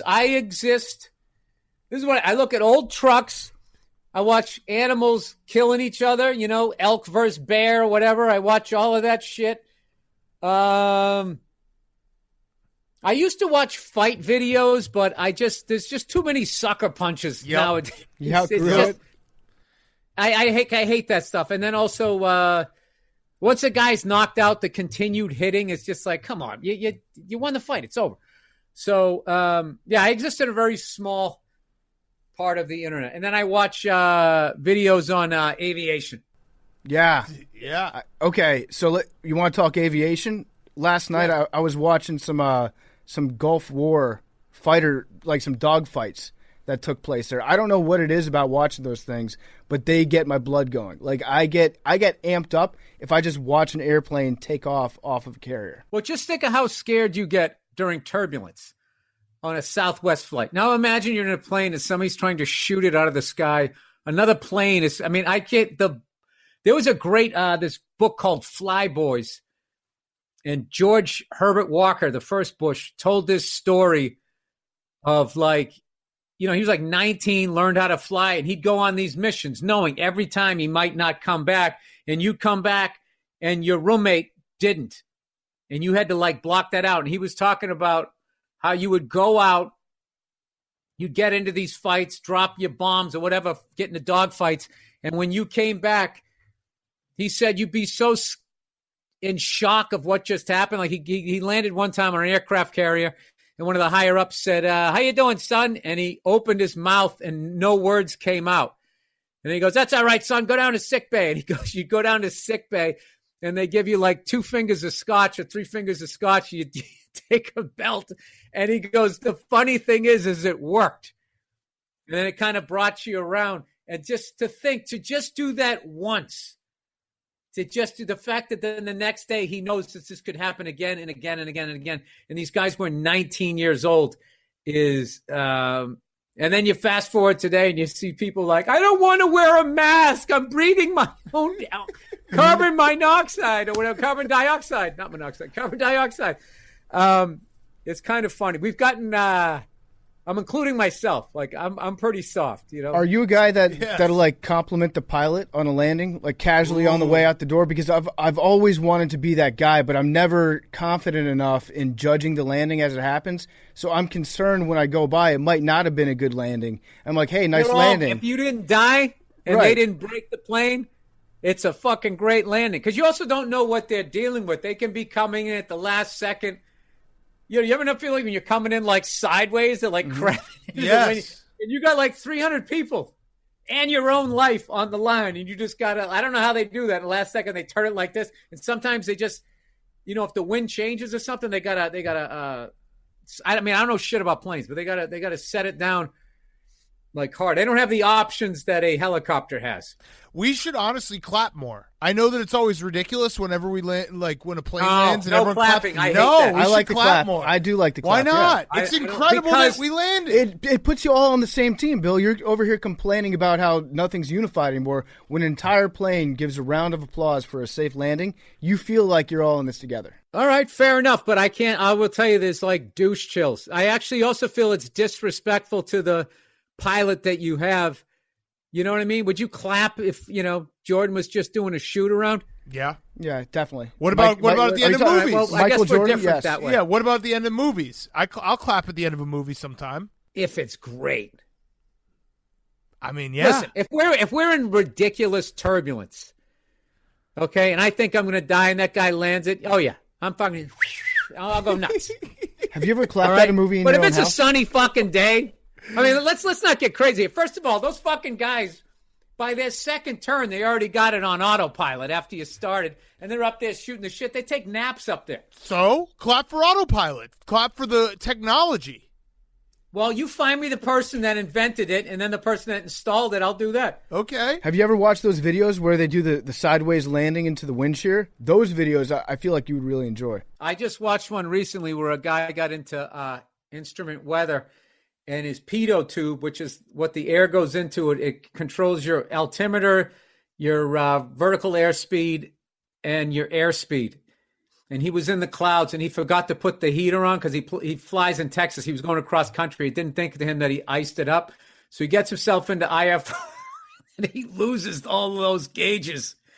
And it's the fucking alarms going off, and he has to remain calm. Dude, I was sitting there. I mean, I knew he lived because it was his video, but I was just sitting there like my palms were sweating. I don't do well with that, and I don't do well with people walking, those trapeze people with no net, like that On a Wire. Did you ever saw that documentary? Yes. Yeah. I mean, I knew he survived, but like I just was I wanted to jump out of my own skin watching that shit. So I watch a lot of videos because I'm trying to get my instrument rating right now. I watch a lot of videos of people, flying in instrument weather and stuff. It's really, really fascinating. Wait, so when you do get instrument rated and you land a plane with somebody else in it, do you want them to applaud for you? No, I fly helicopters, and helicopters aren't rated anyways to fly in instrument weather because they're inherently unstable, where a plane is stable. So you'd have to have like a really expensive one that has autopilot for it to get rated, and I'd have to be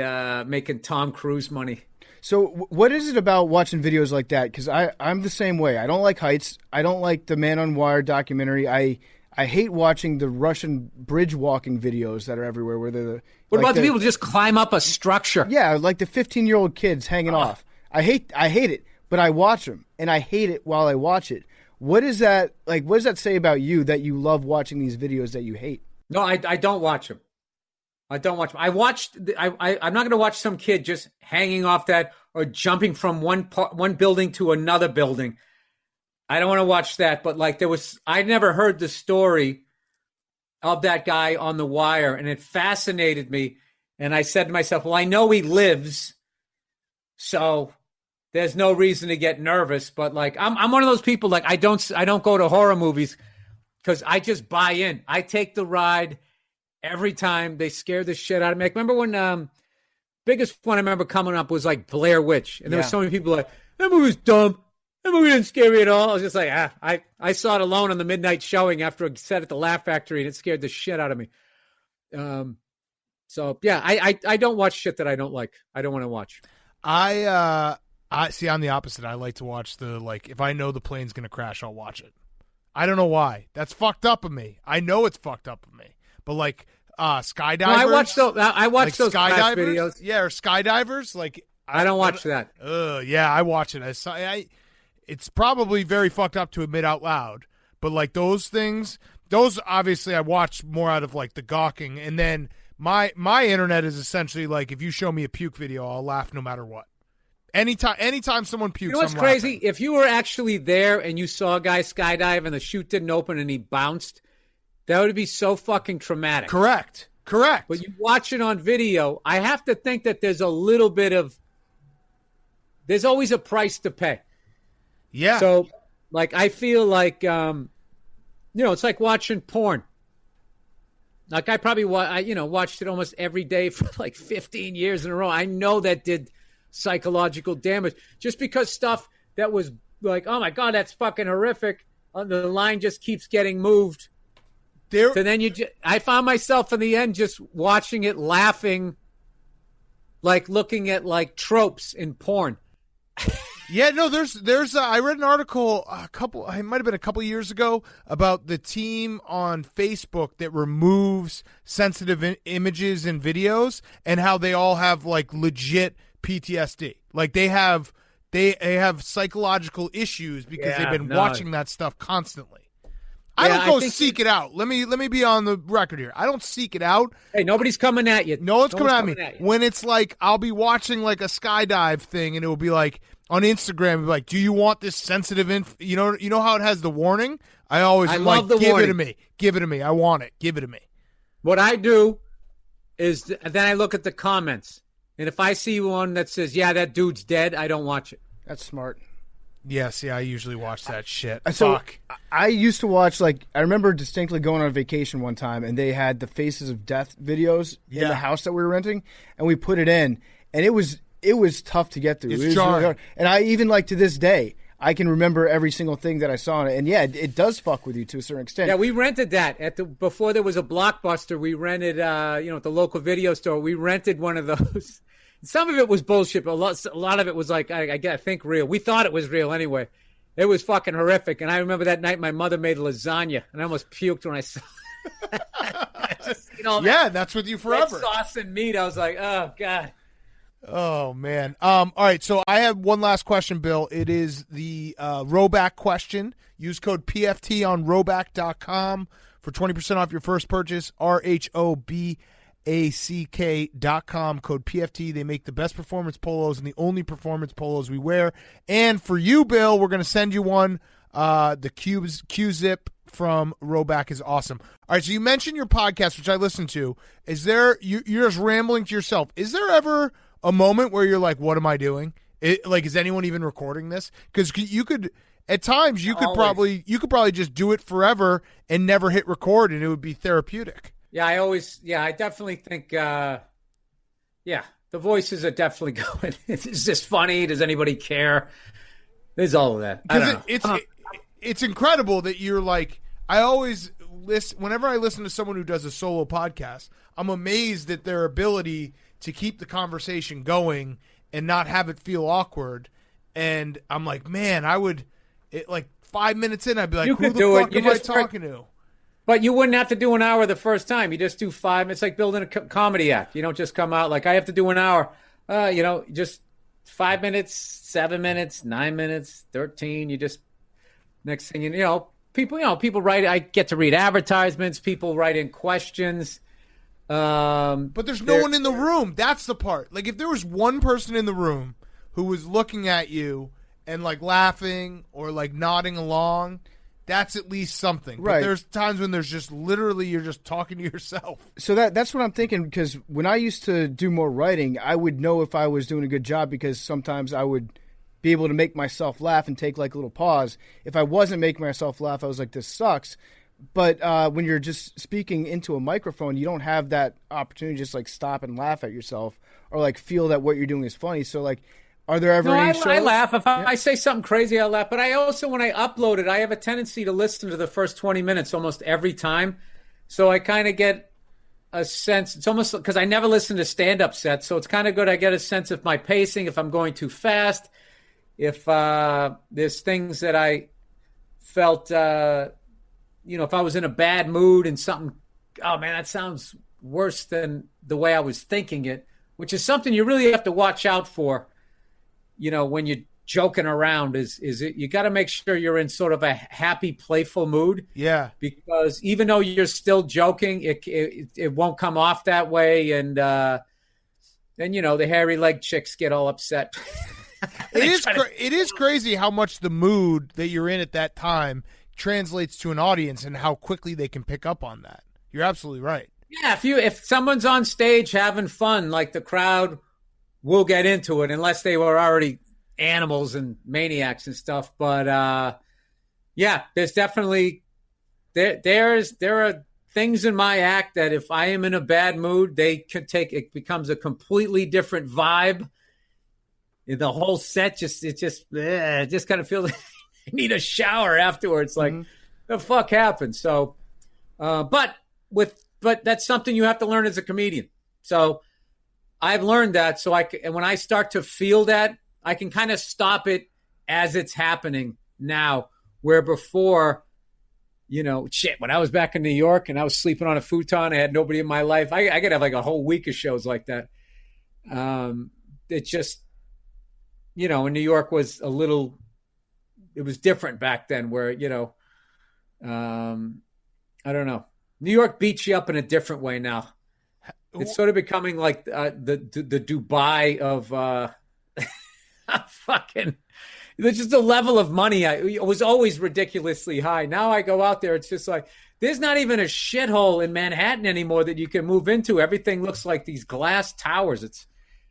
I don't know where all that money's coming from. So going back to what you were just talking about, like I kind of see that in the SNL set that you did, or the opening monologue. You were like smiling while saying all these things, and it was fucking hilarious. And I also think about your the lotion joke that you did. Yeah, when you're talking about how you white people don't know that their skin's always itchy because they just need lotion. You had to wait until you're like 35, and then the punchline when you like close that out. If you had said that with like a frown on your face or like seeming angry, you're right. Like the crowd would have turned on you in an instant, but instead they were all laughing along with you. Do you have to like meditate before a show? Do you have to think happy thoughts to make sure you're projecting like positive energy? No, but I definitely try not to be thinking anything when I go on stage. I was just talking to this buddy about that. A lot of times when I go on stage, as I'm walking to the mic, I'm singing a dumb song that doesn't even exist, just to empty my head so I'm not thinking of anything. So I can kind of just start like, I don't know. It's like if I go like, I'm starting with this joke and then the joke and then I walk out there and I'm between my ears. Mm-hmm. And then I'm just up there like, hey, how is everybody doing? I feel like a robot. So I'll kind of like just walk up to the mic like, da-da-dee, doing this again. What the fuck's wrong with me? Hey, what's up, everybody? Just sort of like just doing that. It's also a stupid song. It doesn't rhyme and I can't sing. So it puts me in a stupid mood, a silly mood. And, then I get into like that sort of mood. And then I'm having fun. They'll have fun. And then, the more sort of lighthearted and silly you are, it kind of opens up what you can talk about. Mm-hmm. Yeah, I would think. Yeah. And then the other side is you want a nice mix of people in the crowd. Like the lotion bit, it helps if it's not in front of an all-white crowd because they're not going to know what I'm talking about. It has some racial vibe to it. And then, there's people out there that don't know the difference between a joke about race and a racist joke. I remember that a long time ago. These idiots ran this website and they go, the reason why Bill gets away with doing racist jokes is because they're so goddamn. And I tell him, said, buddy, I'm not doing race. I'm doing jokes about race. Mm-hmm. That's when I was actually doing that joke about going up to Harlem to see the woman who's now my wife. And that joke was literally just a fish out of water. And, white guy goes up to Harlem back when Harlem was, Dan Edelman used to have a joke back in the day, said 96th Street is the last street a white guy can legally live on. And then it changed like that. So it was a joke about that. But these people wrote it and they said, rather than saying it was about race. And that's when I was young too. So of course I was like mortified, like going, oh my God, everyone's going to think I'm racist now. And then I learned like, oh no, this is just this little dumb website. And this is just a handful of people. So I kind of learned. That's another reason why I don't like read comments and shit. Like if I put something out, what I do is I read until the first one that hammers me, right? And I'll be like, all right, when like, 10, 15 comments, that's pretty good for the internet. That's pretty good. All right. So I think it's doing all right. Then I wait for my reps to call me to say like, hey, you got to push that more or it's doing great or whatever.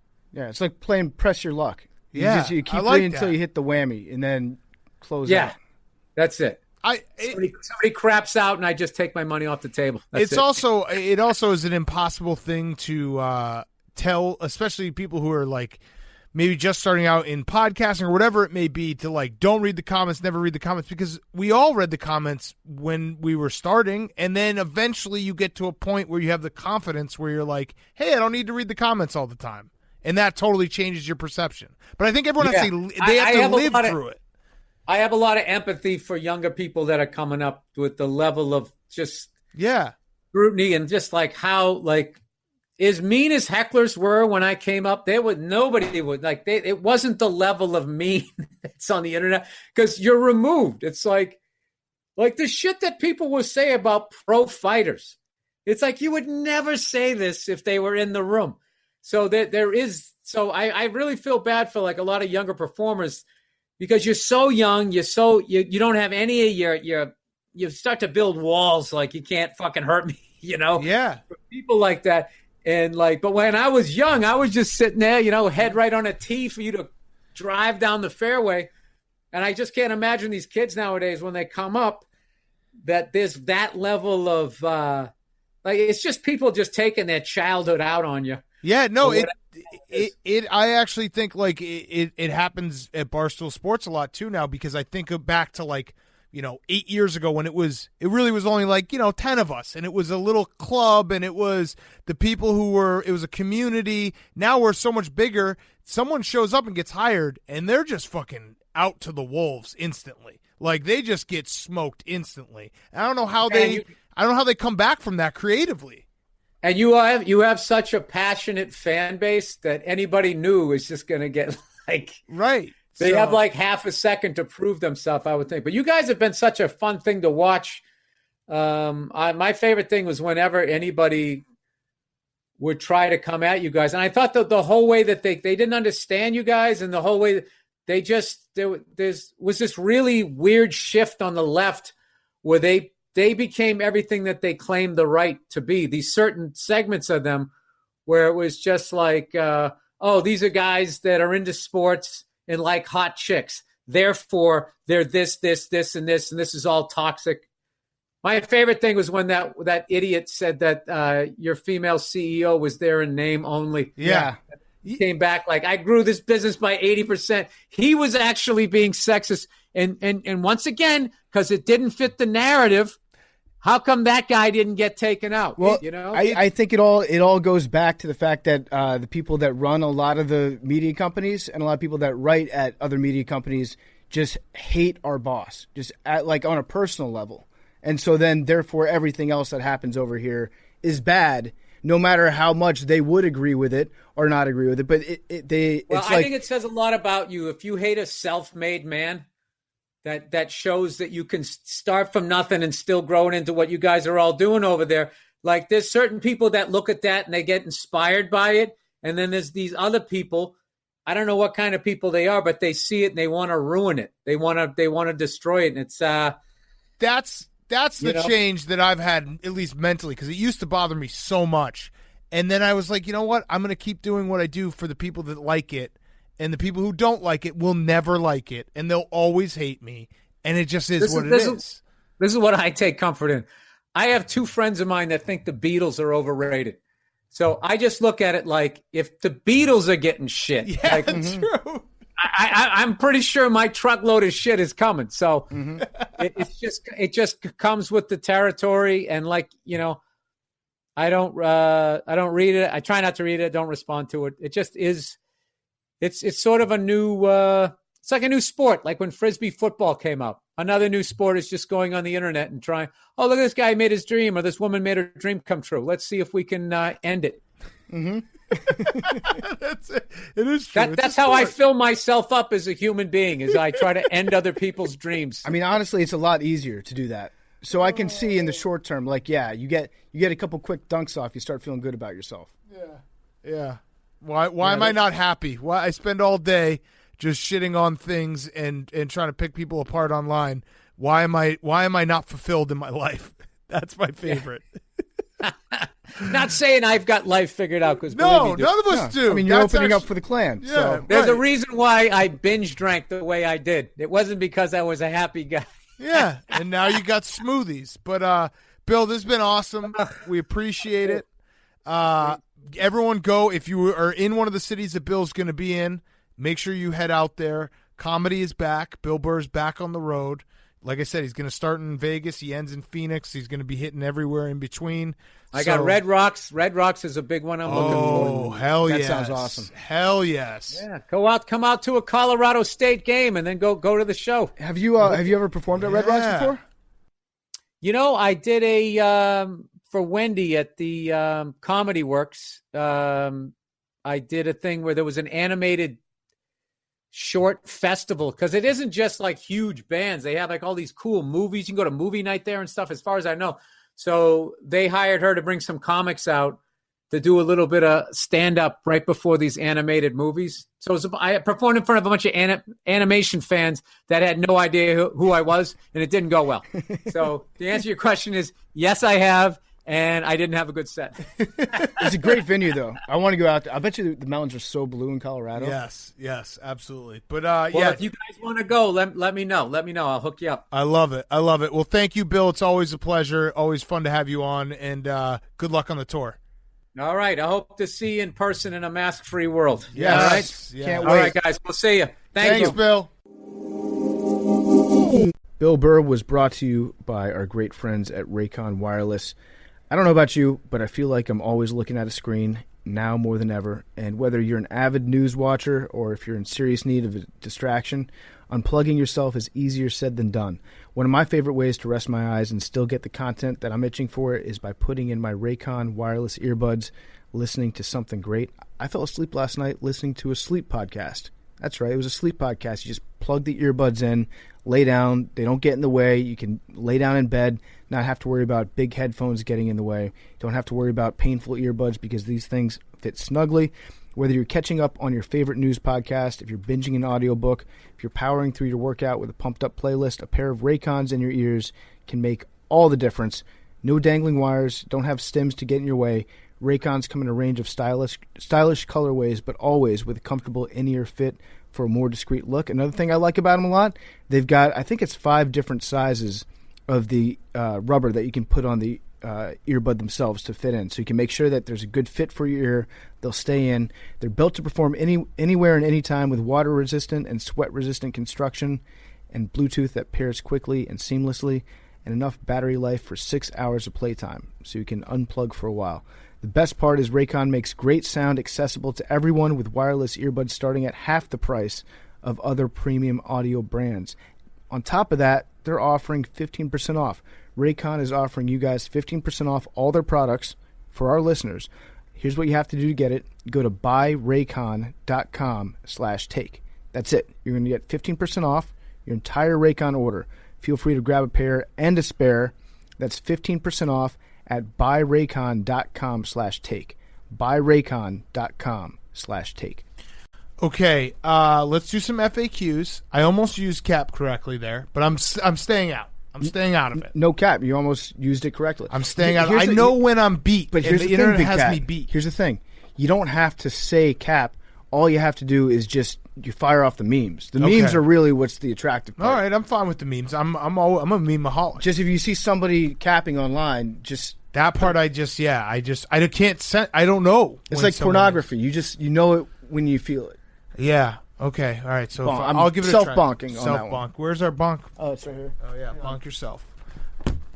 I just know that there's a like as I get there up in age, I'm learning to just give up a little bit more when it's like, hey, this trend, like the fucking TikTok. I walked in the office today. Everyone was like, the office is abuzz about Tessa and Jessa and Nessa. Josh and Nessa and I said, listen, do it the old-fashioned way. Put it on MTV and I'll watch it. Mm-hmm. Otherwise, I can't follow. Give me put it on Bravo. I'll watch the shit out of this drama. Otherwise, cannot follow. They got my attention because they just featured Travis Barker on a song. That's an easy way for me.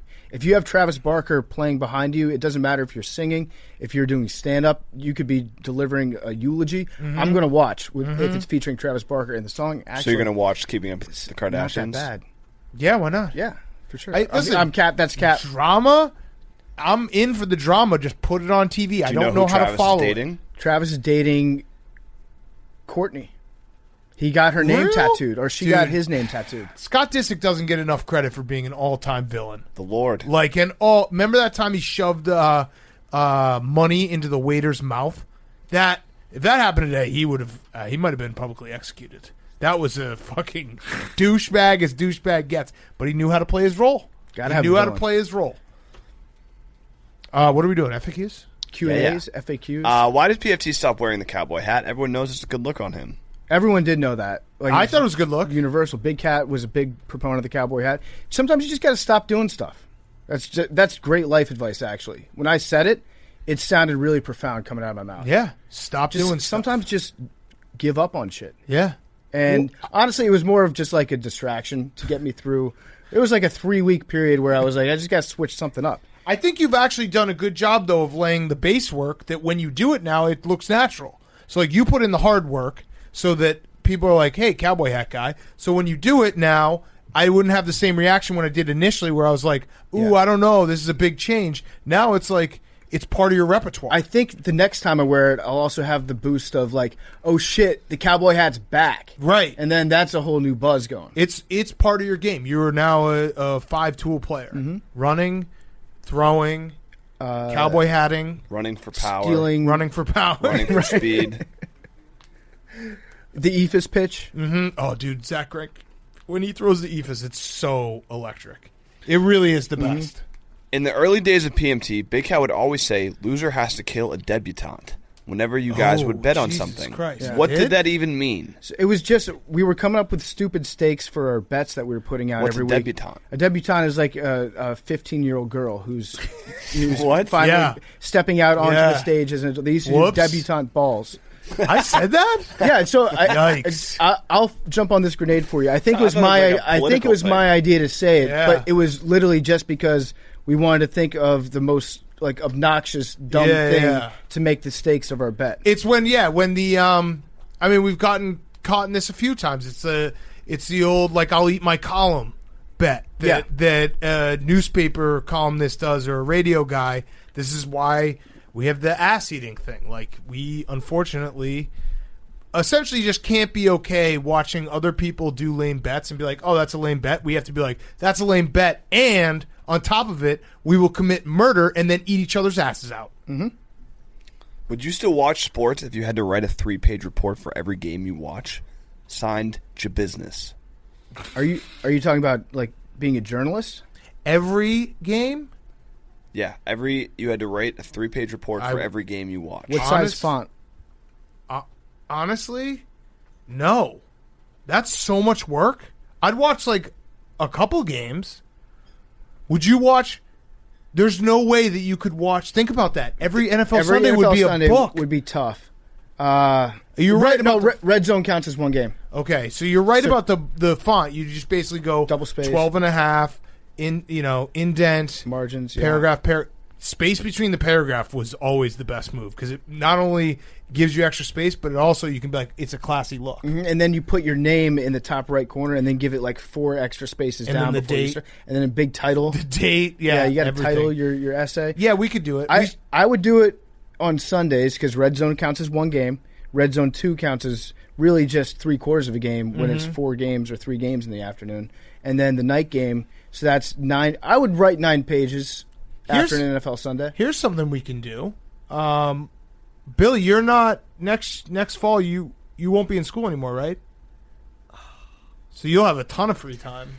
Yeah, this is true. Okay, so I'm not going to make you do every game, but I wouldn't hate it if you did a 3-page report on Monday Night Football every week. I think that's easy, right? And then we read it on the Tuesday show. We could do that. Yeah, I mean that's not hard, Billy. Yeah, you could do that. One paper every single week to keep you in writing in case you want to go back to school. If this whole career doesn't work out and Navy SEALs don't come calling, we'll just do that. Perfect. Okay. Monday Night Football By Billy Football. But football is bold. Yeah. So you're incorporating your name into the actual write-up. That's good. That's true. You can space it however you want. Perfect. Oh, okay. Yeah. All right. Perfect. I'm excited for this. Sup, boys, especially Slick Willie. Last year I offered Billy $1,000 to charity for Vanny's steering wheel, but he declined because Blake Griffin would hypothetically hop in and take it for $100K. He obviously never did. Does Billy hate charity, or was it too much work to ship a steering wheel? You are using Blake Griffin's name for leverage? For leverage? I had this idea that we'd have this huge auction. Yeah, we talked about it on the show. Friends would come. We asked hold the keys to that. that. Wanted you to do that. I know, but I have to chop assignment. it up. You can do that. I will get We that asked done. you to do that. No, you're We've not. asked I you. will get that done by We the end of the want summer. you to do that. No, but Yeah, I will get you're double not, in the summer. No, you're not going to do it this But summer. it sounds like I a will guy do it this was summer. going to. Yeah, you already gave up $1,000. Well, I didn't want to sell the steering wheel for $1,000 and then have to get a new steering wheel. You know to what? drive the I'm van. actually gonna side with you here, Billy. The steering wheel should be in the studio. Yeah. Okay. It's like Everything else one should of the be good sold. ones. Yeah. Okay, but let's not act like Billy's actually going to follow through and dissect the entire van and sell it I don't during know. this. I'm Big Cat, PFT, I don't know. He said he was. No, it's stump season. Billy's got like 17 more stumps he has to explore. Yeah, graduation party that's, summer. That's the problem with Billy. Forget about That's actually Billy in a nutshell right there. Is he can have any assignment put in front of him, and he will get distracted by something as small as a stump. It was a big stump. Oh, It was no, a don't big take fucking PFT. stump. You don't come at Don't that stump. don't- It that's was a a fucking huge ass huge stump. People love the size of that stump. Like you are great at you are the best person in the world at getting distracted by things. It's also great that picture that of Billy on the stump after he said it was a 90-degree day and the water was great. You look at that picture and you get cold. Like there's no I was leaves on the swimming in it. trees. Yeah. Or swimming in sewage. Yeah. Don't you come at that stump. I'm sorry, the stump was nice. Sup, boys, especially Chonk Cat. Will Jilly Football ever make a return to the show? Cool throwing you, Big Cat. All these fat filter pictures are going around, so you kind of can just... Where's the filter? Well, no, but That's, you can kind of be like, no, it's a filter. No, my face is fat right now. I made a huge fuck up by shaving and getting a haircut at the same time. I didn't eat dinner last night. I didn't eat breakfast this morning. You're What? not on the snake diet? What? I'm on a diet. That's not healthy. Yeah, Well, it's how you kickstart it. You got to get your stomach small, Billy, bro. are you really into diet culture? Because what Big Cat's involved in right now, they call it OMAD. Yeah. 1 meal a day. If I never eat again, I That will sounds be like a skinny. disorder. Once you reach OMAD, it's a level of intermittent fasting. It's like the ninth level. Yeah, and it also is a disorder because the internet's mean to me. Maybe tell the internet to stop being mean to me. Please stop being mean to Big Cat. People are just like, right now, it's also this camera angle. But I'm okay with it because you know what? I am fat and I need to lose some weight. The camera angle, I'm not saying the camera angle's wrong. I'm saying the only way that I can look good is if the camera is literally on the ceiling.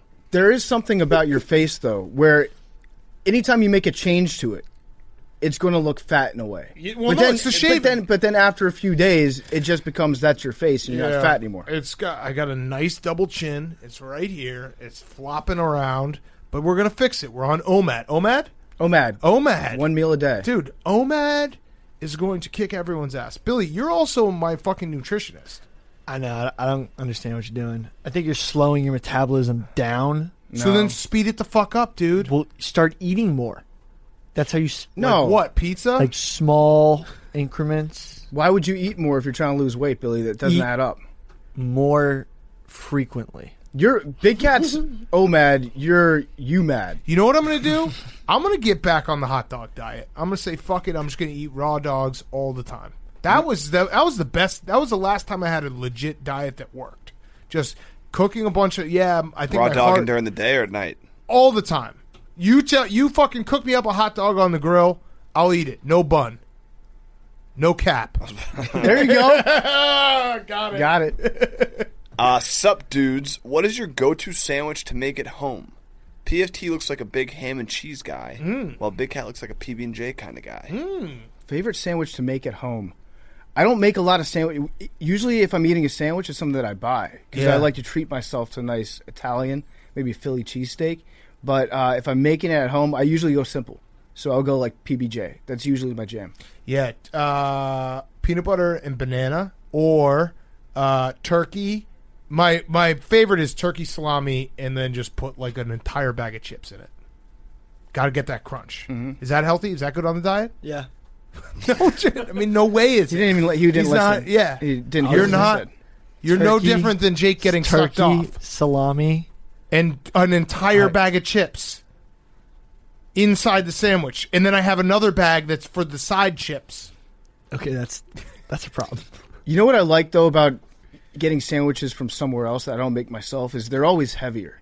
If I make a sandwich at home, it's usually like it doesn't have that same weight. There's no better feeling than leaving an Italian deli and having a sandwich that's like 10 pounds. Yes. Is what you can tell that a sandwich is going to taste good. Yes. Based on how it feels in your hand inside the wrapper. It's like- So true. I can never recreate Like that. a mini baseball bat. Yes. That's when you know, like, I'm about to shout out that woman online who Hank sent us the clip, who just fucking devours that sandwich. Jake was already DMing her, She a real trying to see if she could come in here before the show. She a real one.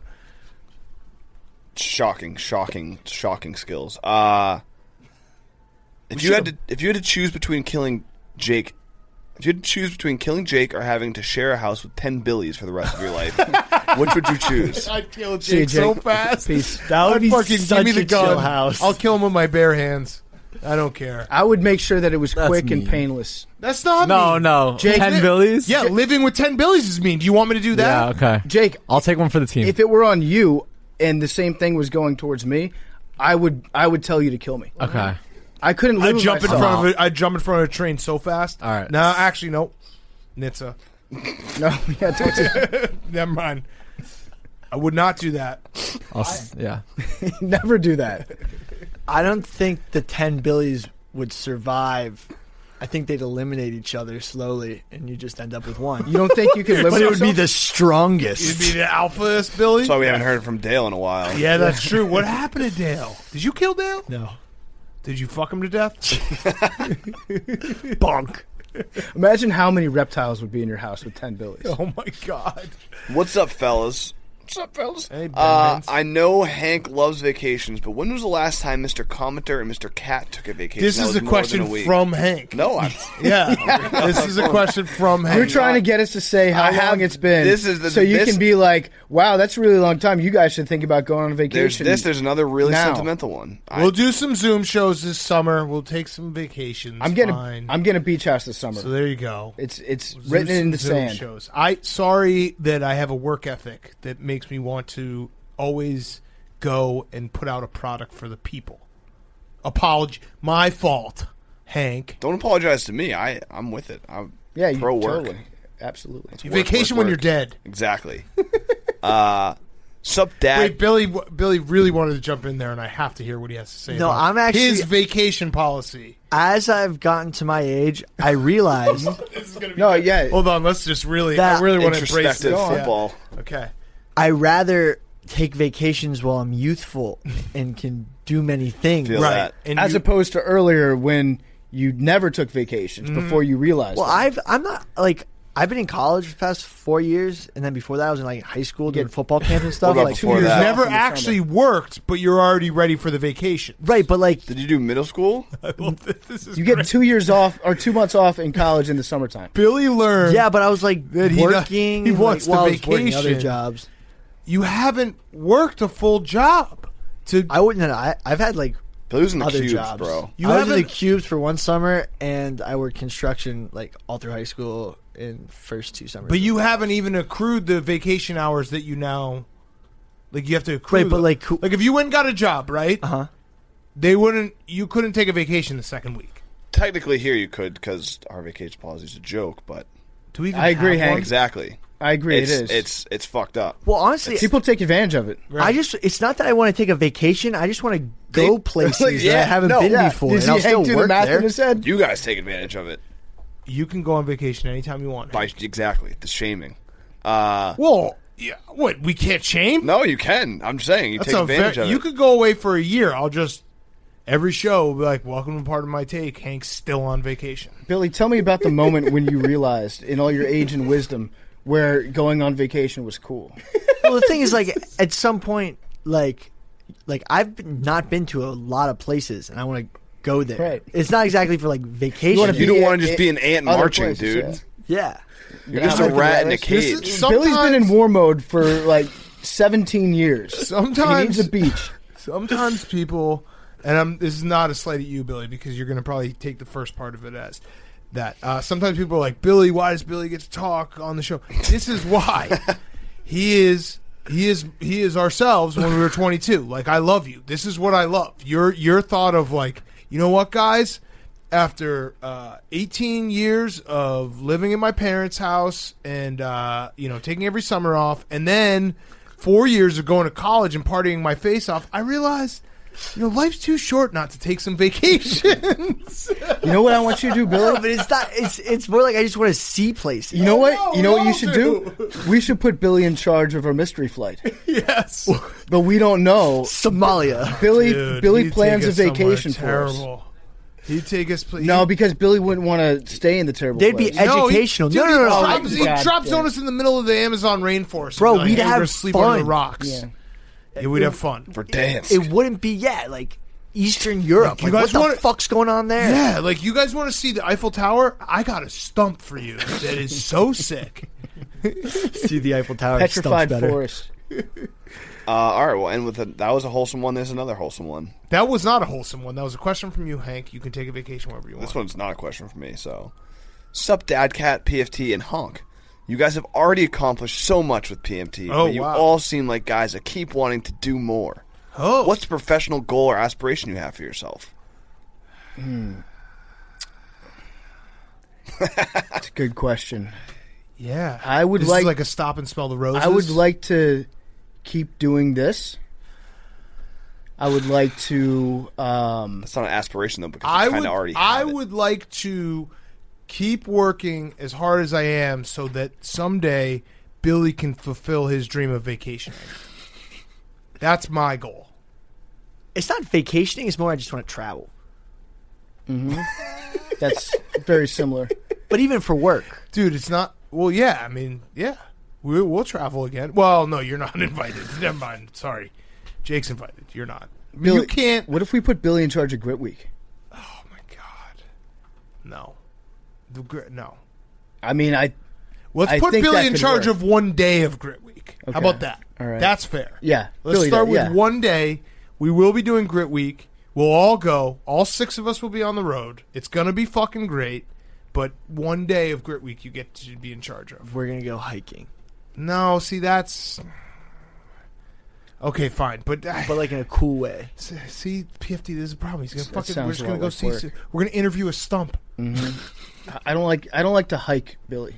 Yeah. I like to walk places where I'm going there for a reason. Mm-hmm. Yeah, there'll be a reason why we get there. I don't want to walk places to get to a better place to walk. We should send Billy on Chris Long's thing. You want to climb Kilimanjaro? Fuck yeah! I know you. Waterboy? That's sick. Actually, we should have him. But no, you have to. So we would let you climb Kilimanjaro, but you'd have to carry. Yeah, 100%. You didn't let me finish. Herpes. No. 30 pounds. Us. 50 pounds.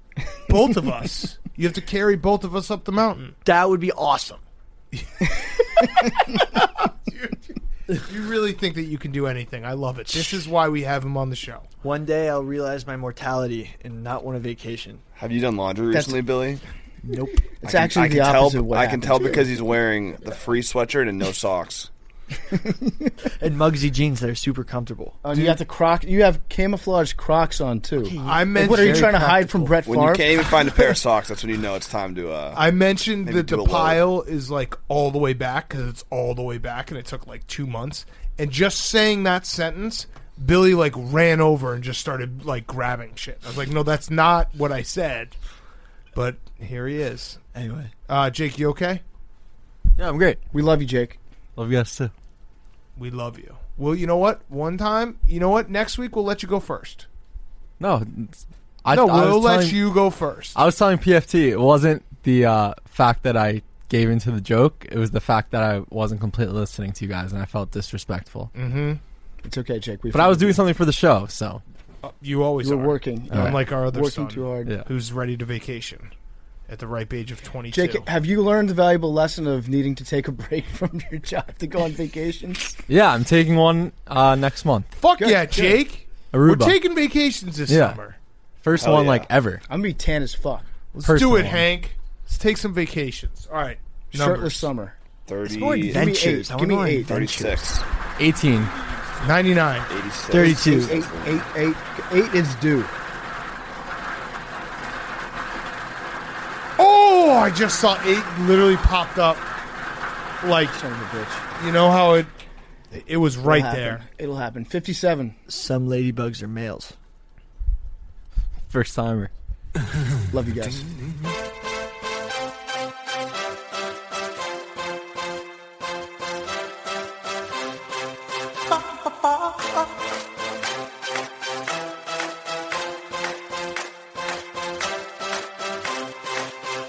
Talking away, I don't know what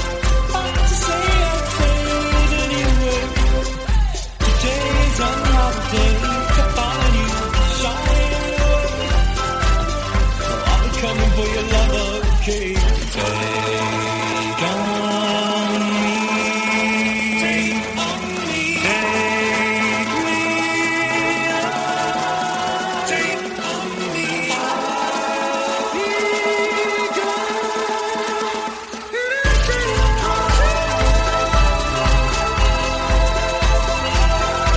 So needless to say, I've said it, but I feel so little way. Slowly learn that life is okay. Stay up to me. Well, it's no better to be safe than sorry. Take on.